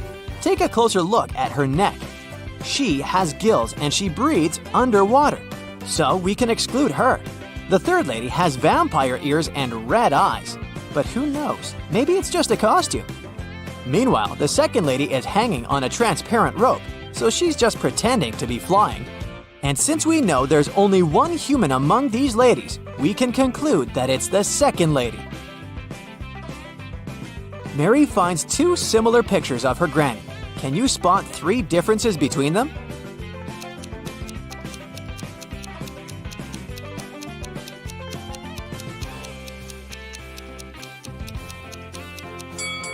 Here they are. Later that night, Mary receives a video call from her grandpa. He's working on a space station. Grandpa tells Mary sad news. Tonight, someone from my team stole all the seeds from the local Martian kiwi. It took me a year to obtain them. I'd like to find the one who did it as soon as possible. Otherwise, it'll take years to find new seeds. Mary takes a brief look at the crew and spots the thief right away. What about you?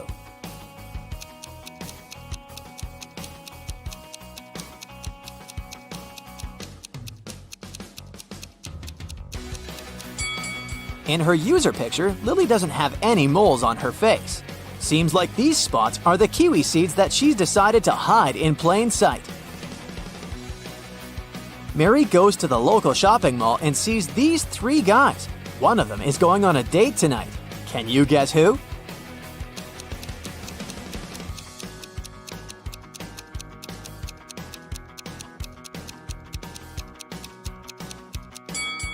It must be the third guy. He's hiding a small wrapped gift, probably for his date. Mary enters a clothing store, looks around, and spots four odd details. Have you noticed them too?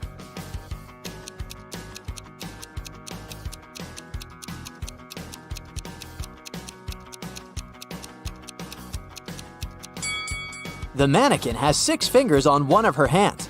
The ceiling fan is not connected to any wires, but it works. The lady is eating ice cream near the cashmere sweaters, but there's a sign at the entrance forbidding customers from entering with food, and the sales lady is walking barefoot. Mary continues her shopping and finds something very curious. It has a head and a tail that will never meet. Having too many of them is always a treat. What is it?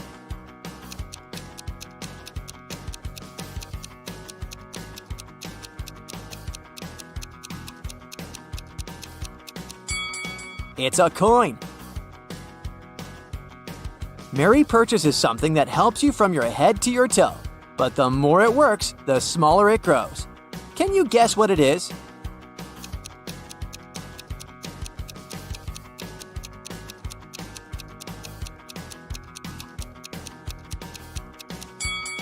It's a bar of soap. Mary gets out of the shopping mall and walks to the parking lot. She approaches her car and sees that someone had written a couple of words on her windshield. Mary finds 3 suspects and questions them. Chelsea says, "I'm sorry, but I didn't see anything. I was too busy with my shopping bags." Peter says, "I've just parked my car nearby. Your windshield was already signed when I arrived there." And Alice says, "Wow, lady, you're still very lucky. Take a look at my car. Someone scratched it while I was in the supermarket." Who's guilty?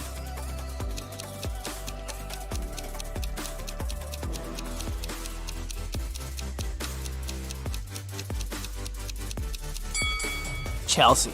Take a look at her lipstick color. It's purple, just like the inscription on Mary's car. Mary wants to take her car to the nearest car wash. Chelsea offers to pay for the cleaning if Mary manages to crack her riddle. The more you take, the more you leave behind. What am I?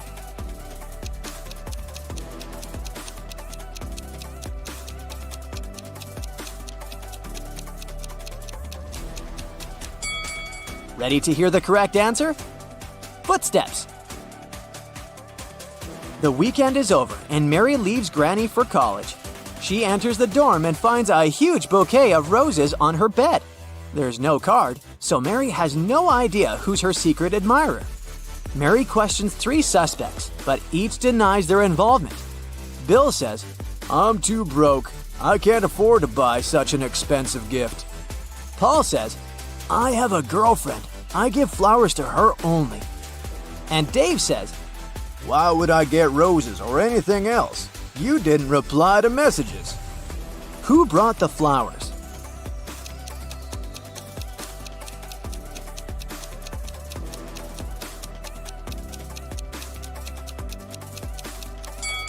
Bill. He has a few rose petals left under his bed. Mary goes to the local library. Oh no, the door is locked. Someone changed the 9-digit password, but luckily, Mary finds a note with a hint. 3, 1, 2, 9, 4, 7. Can you help her figure out the new code to open the door?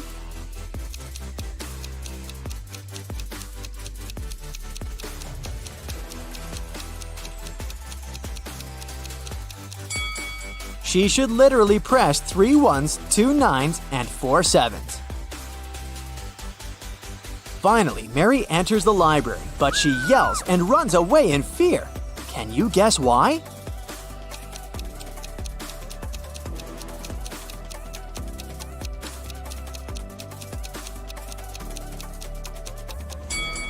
Take a look at the flower pots. There's a greenish snake crawling around one of the plants. Ken went rollerblading on Sunset Avenue when he tripped over a rock. He fell down and hurt his head. It started bleeding, so the ambulance took him to the nearest doctor. As soon as Ken was allowed to have visitors, 3 ladies came inside his room saying they were Barbie. They looked pretty, so Ken got really confused. Take a look at the 3 women that say they are Barbie and see if you can figure out which one is telling the truth.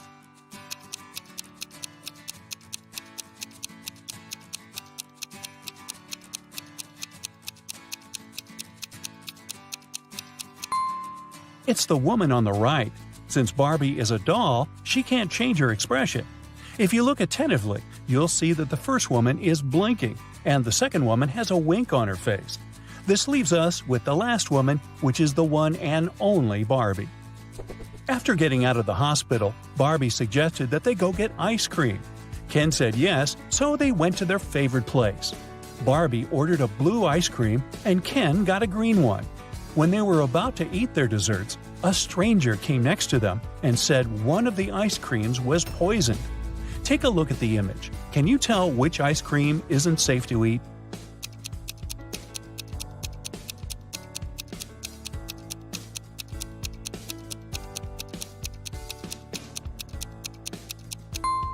It's Ken's ice cream.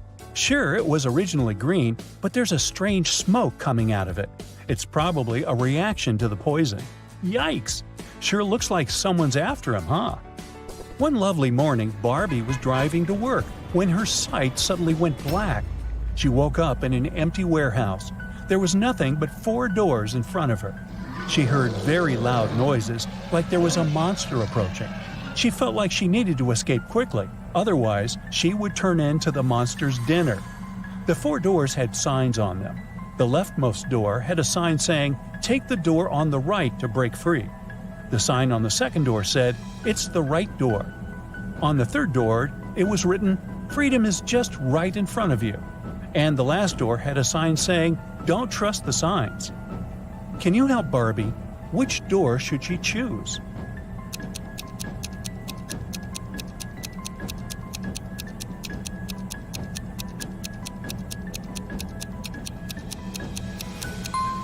Well, there's a bit of wordplay here. Let's see why. While the first door says to take the door on the right, the second one says it's the right door. It doesn't say if it's the correct door, but the right door, as in the door on the right. The third door says freedom is just right in front of you. That just doesn't make any sense, does it? You can interpret that it's pointing to the door just on Barbie's right, and that is it. She should choose the last door. It says not to trust the other signs, but it doesn't say that they are false, does it? Marjorie is the owner of an organic farm. One morning, she walked inside the barn and found all of last week's production of apple juice shattered on the floor. She was devastated. This was going to cost her a fortune. She asked her employees to clean it up. Meanwhile, she took the time to interrogate them. Sean, the farm's volunteer, said that he had put all of the apple juice bottles on the shelf before heading home. He said everything seemed fine until then. Becca said she had gone home earlier than usual because she wasn't feeling well. She said she hadn't even gone inside the barn all day. Tom said he had spent the day painting the fence and also hadn't visited the barn. Can you tell who is lying?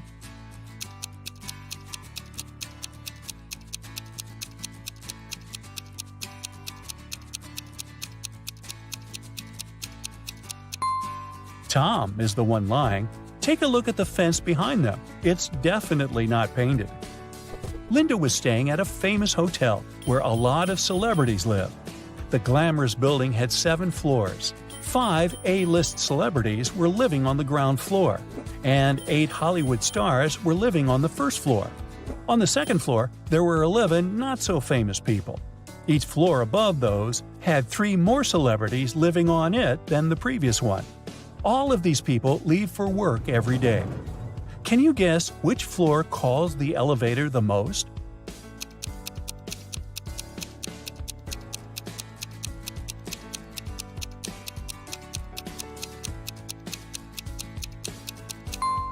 This is a tricky one. It's on the ground floor.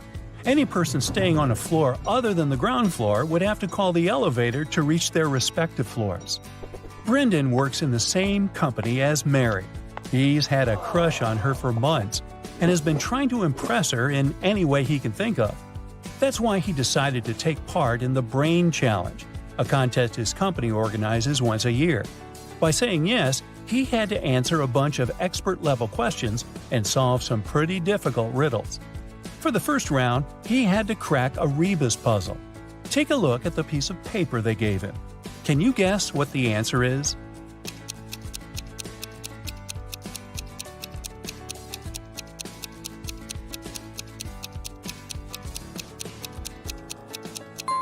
The answer was broken promises. Ooh, nice. For the next round, they took Brendan to a room full of random stuff. His task was to find a specific object. As a clue, they gave him a piece of paper that said, "What goes up when the rain goes down?" Look around and help Brendan find the object.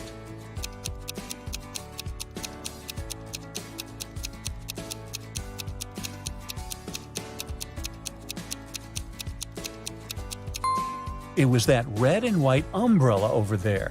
That makes sense, huh? Then Brendan was taken into an empty room. The room's door was sealed with a letter combination lock. He looked around and found a slip of paper with the following written on it: P plus 3, N 1, B 1, N plus 4, S plus 1. Can you help him figure out the code word?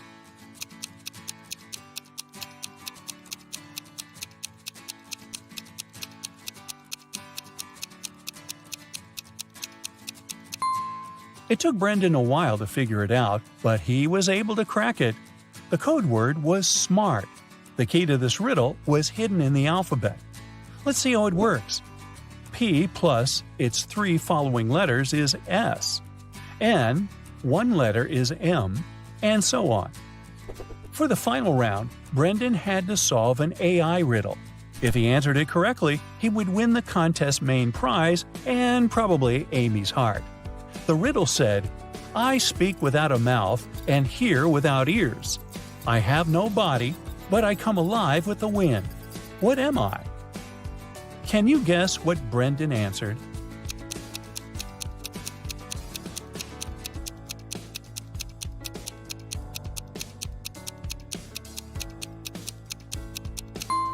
The correct answer is echo. Dave, a chief police officer, received a call late one night. Mrs. Brown, a famous chemist from UKC, went missing from her lab. Dave spent a few hours searching her lab and found a note with random numbers. It didn't look like a study she had been doing, so Dave guessed it must be a clue about where she was. The note read 26, 3, 58, 28, 27, 57, 16. Based on the note, Dave managed to find where Mrs. Brown was. He found the culprits, arrested them all, and freed the scientist. Can you guess what was written on the encrypted note and how he understood it?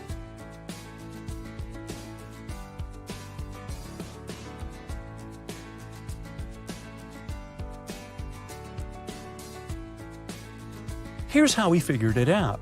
Each number on the note corresponded to an element in the periodic table. So the element that corresponded to the number 26 is Fe, iron. The number 3 is Li, lithium. And 58 is Ce, cerium. Using this logic, the first line spelled out Felice. By the same logic, the second line spelled out Nicholas. After discovering the names, Dave must have tracked the two people down, arrested them, and discovered where they had taken Mrs. Brown. In a small town, 3 teachers went on leave all on the same day. Janet said she had gotten into a car accident and had broken her leg, so she was having difficulty walking with her new cast. Emma complained that she had a very unfortunate workout and had injured her neck, so she was having trouble looking sideways. And Tina said she had fallen from her bike and had hurt her arm. One of the teachers was lying. Can you tell who?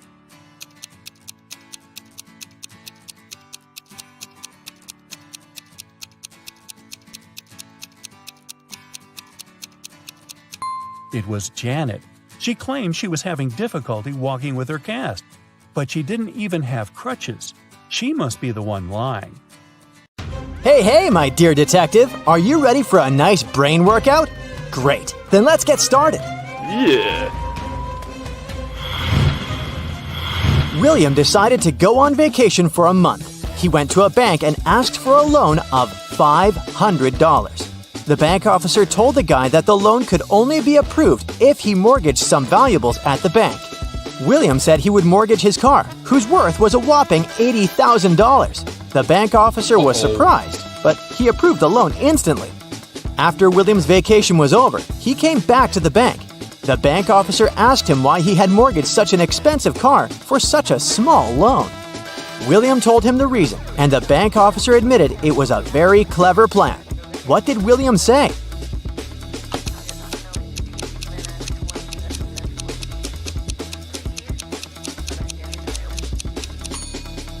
The guy said that he mortgaged his car to keep his expensive vehicle safe while he was away. Plus, he saved a lot of money on parking. Miranda is practicing her dance steps together with her friends. In a particular sequence, all of them form a row. At that point, Miranda is the fourth from either side of the row. Can you figure out how many girls are practicing together?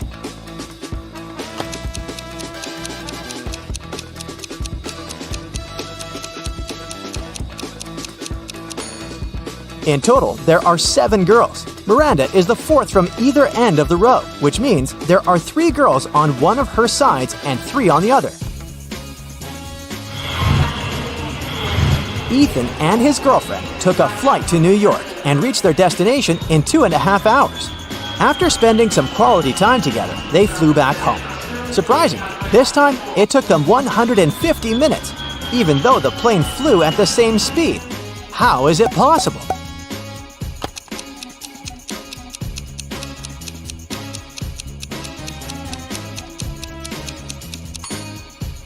It's easy. 2.5 hours are the same as 150 minutes. Look at this matchstick arrangement. Do you see a donkey-shaped figure? Your task is to move just one matchstick to change the direction of its movement.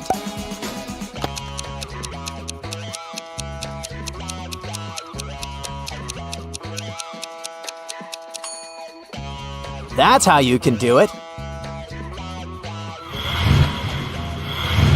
4 men can build 4 tables in 4 hours. In this case, how many tables will 8 men build in 8 hours?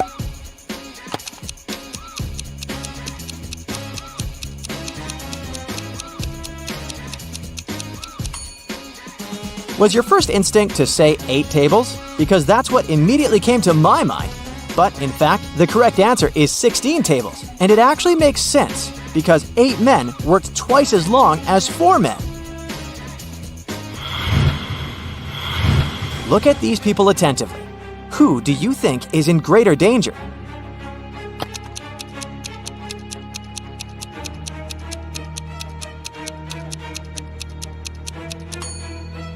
The lion won't necessarily attack the man, of course, if he doesn't provoke the animal. If the guy tries his best to look unthreatening, the lion might simply ignore him. But the snake can easily tighten its grip, which can end very badly for this woman. Mark came to visit his friends in Chicago. While they were having dinner, they told the guy about a mysterious building in their city. It had a very bad reputation. People said that those who once entered it never came back. Despite his friends' warnings, Mark decided to explore the building. The place looked creepy, and soon the guy realized he was lost. Whatever he did, he couldn't spot the exit. Suddenly, he found himself in a large room. There were 4 doors in this room. Behind the first door, there was a mummy. Behind the second door, a vampire was hiding. The third door led to a den of a hungry wolf. And behind the fourth door, there was a ghost. Which door should Mark opt for to get out of the house unscathed?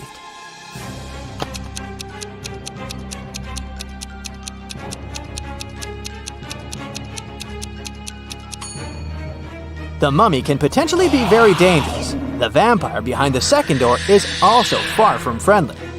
The wolf, especially hungry, can easily attack a person. At the same time, the ghost is relatively harmless. Mark should choose the fourth door.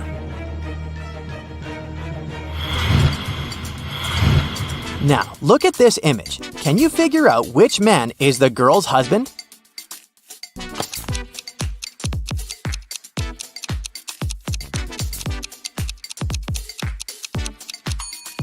Have you noticed that the woman and the man on the right are wearing identical wedding rings?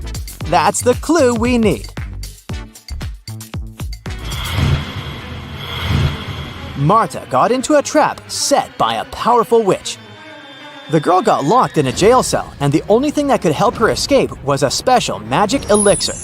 Marta found 3 jars. The liquid from the first one could turn her into a superwoman. The second jar contained the liquid that turned people into zombies, and if Marta drank the elixir from the third jar, she would turn into a vampire.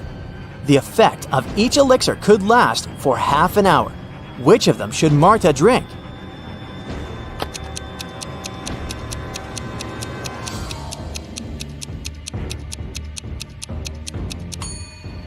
Marta should wait till the morning and drink the elixir from the third jar. Then she'd be able to turn into a bat and fly out that tiny window. Can you figure out which of these women is alive?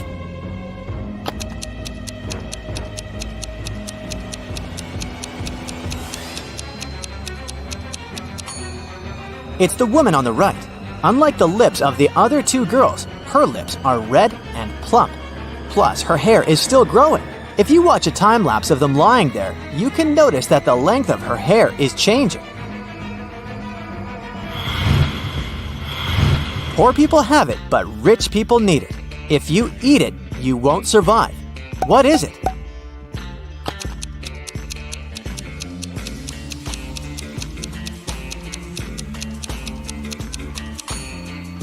It's nothing.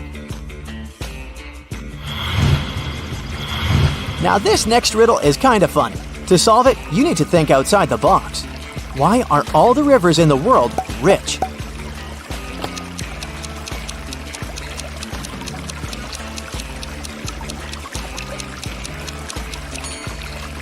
They have 2 banks. Now, did you get it right? Imagine you're running a marathon, and right before the finish line, you pass by the person who's running the second. What place are you in now?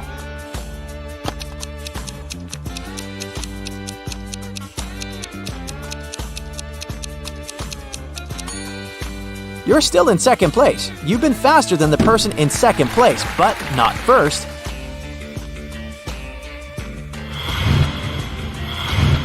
I can sting without moving. I can poison without touching. I can bear the truth and the lies. You can't judge me by my size. What am I?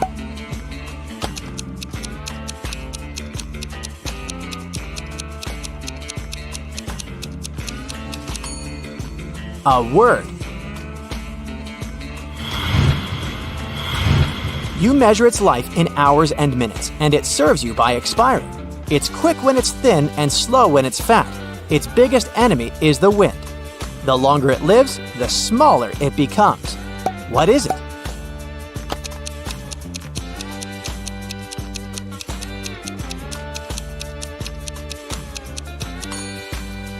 A candle.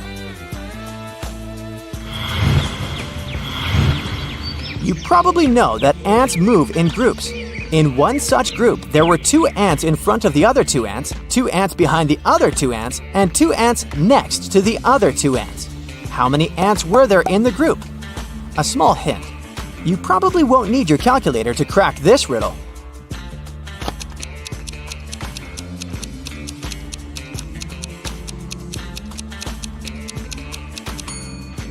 Even if it may seem there were a lot of ants in the group, in reality, there were just 4. They simply stood in a square formation. Did you get it right? There are some flowers growing in the field and some bees flying over them. How many flowers and bees are there if both of the following statements are true? If all the bees land on all the flowers, 1 bee for a flower, 1 bee won't get a flower.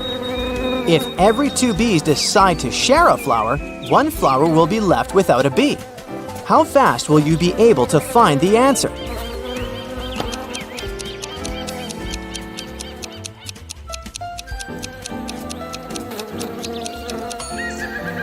There are 4 bees and 3 flowers.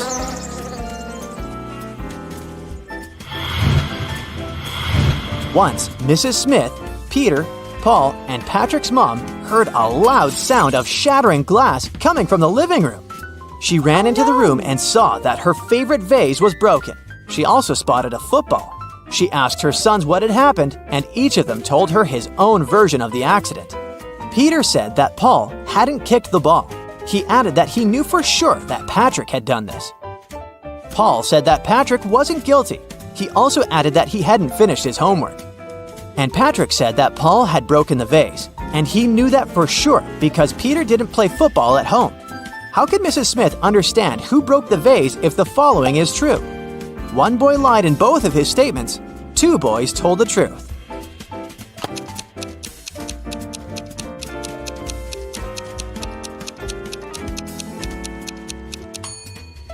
Now, have you noticed that only one of Paul's statements is related to the accident? The one in which he says that Patrick isn't guilty? What he says about his homework changes nothing. The first of Peter's statement contradicts Patrick's first words and vice versa. This means that it's impossible for both of them to tell the truth. Peter and Paul can't both tell the truth as Paul's words contradict Patrick's second phrase. That's why Patrick and Paul can't lie, meaning that Peter lied in both of his statements. This way, Paul has broken the vase.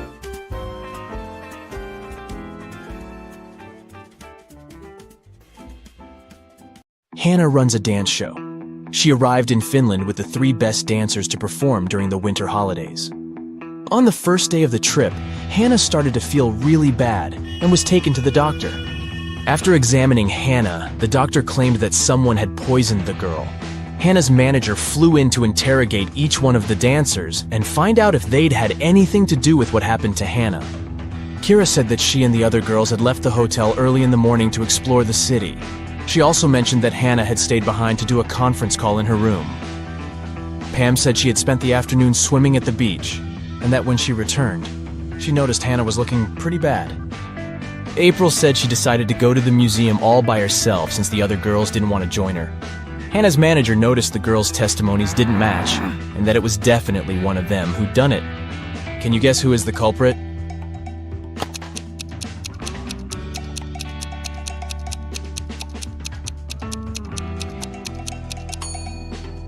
It was Pam. Oh, no. She mentioned she'd gone to the beach, but it's wintertime in Finland.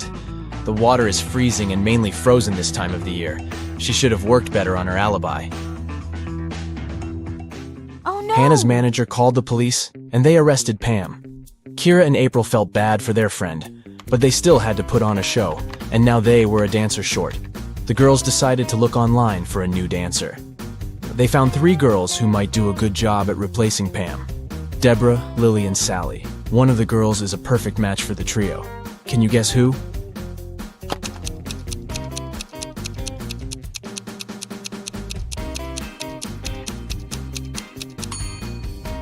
It's Sally. Both of the other profiles are fake. If you look closely at Deborah's picture, you'll see that the shadow on the back is not hers. It's definitely photoshopped. And look at Lily's birthday information. If that were true, she wouldn't have been born yet. Keith was a singer.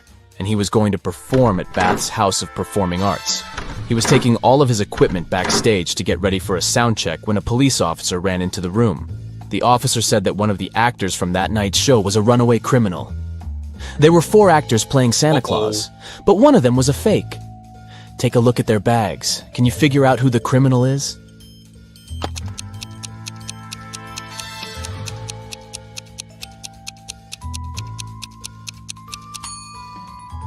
It's the owner of the 3rd bag. Santa never shaves off his beard, and that guy is carrying shaving cream. He must be the runaway. Becky just bought new augmented reality goggles. She decided to play one of the games available, and this picture popped up right in front of her. These 3 people sure are in some bizarre situations, but which one doesn't make any sense?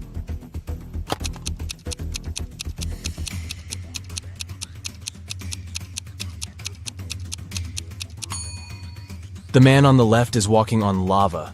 Sure, someone can do that, although it won't last for too long without the right kind of shoes. The man on the right is walking on desert sand, which is fully normal. But the woman in the middle looks like she is walking on burning water. That definitely doesn't make any sense.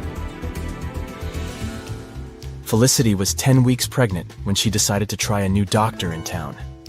The doctor did an ultrasound of her belly and gladly said, "Ah, it's a boy." Felicity looked confused and said, "No, I'm pretty sure I'm having twins." The doctor was the one that looked confused after Felicity's answer. Take a look at both women. Can you tell who's right?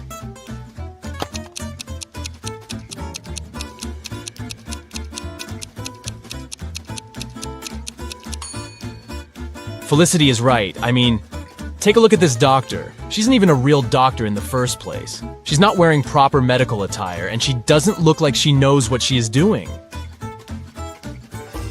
Alex watched one too many Indiana Jones movies and decided to go to Egypt to explore ancient monuments. He spent days and days walking underground to try to find something valuable. One morning, when exploring a crypt, he ran into a huge wall full of symbols.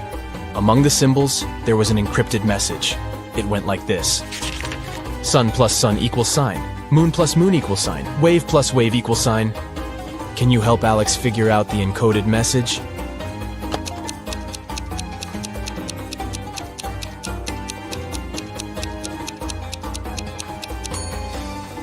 This is not an easy one, but here's how it works. Sun has 3 letters, moon has 4 letters, and waves has 5 letters. So the encrypted message is the number sequence. 6, 8, 10. Way to go, you. Take a good look at this image. Can you tell who is smarter?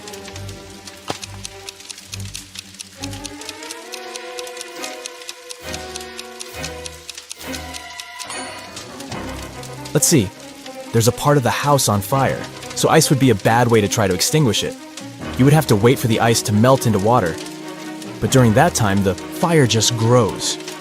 Liquid water is the best medium for rapid extinguishment, so the person on the right looks like they know what they are doing. Aura had been searching for the entrance to Bythia, a hidden city inside a mountain, for ages.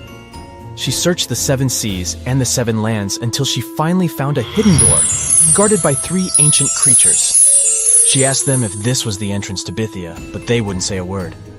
Finally, the wise owl said she had to give a correct answer to a riddle from each creature, and only then they would tell her about Bythia. The wise owl said, "I have branches, yet I'm not a tree. I have a bank, yet I hold no money. What am I? Can you help Aura out?"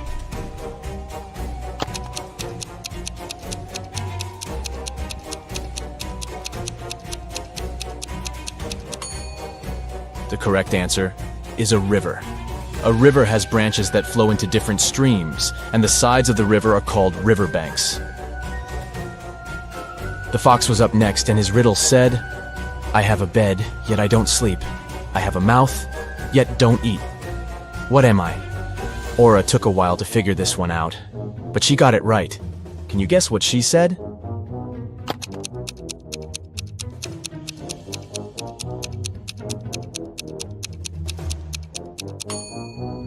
It's an oven, duh. Pretty obvious now that you think of it. Up next was the deer. He said, "I have a face, yet no eyes to see. I have a tail, yet no ability to wag. What am I? Do you know how to answer this one?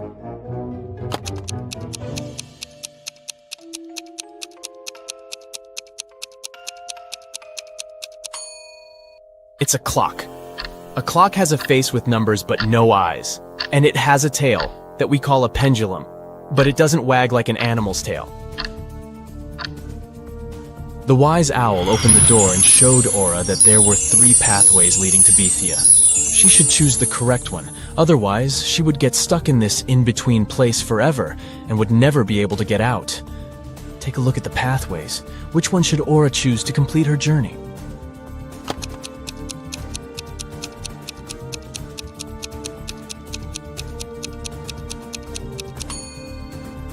The first pathway looks like it has some poisonous flowers. The air looks like it's filled with their poisoned pollen, so that wouldn't be a nice one to go. The second pathway has dozens of angry-looking stags that could harm Aura, and the last one has a big lake that leads into a trail. She should go with the last one. On a rainy Saturday night, John and Katie decided to stay in, order pizza, and watch the Riddle channel on their TV. On the screen, they saw a man hanging for his life on the branch of a tree. He was surrounded by angry people. Down below, there were a group of guys with huge bats waiting for him to let go of the branch, and above him was an angry guy on a helicopter ready to grab him. Is there any way the guy can escape this trap?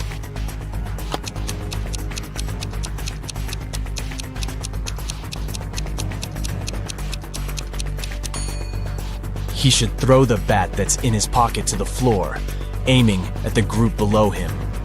Hopefully, it would hit the guys below on the head, so he could let go of the branch and run as fast as he could into that nearby tunnel. This way, he'd escape the helicopter dude as well.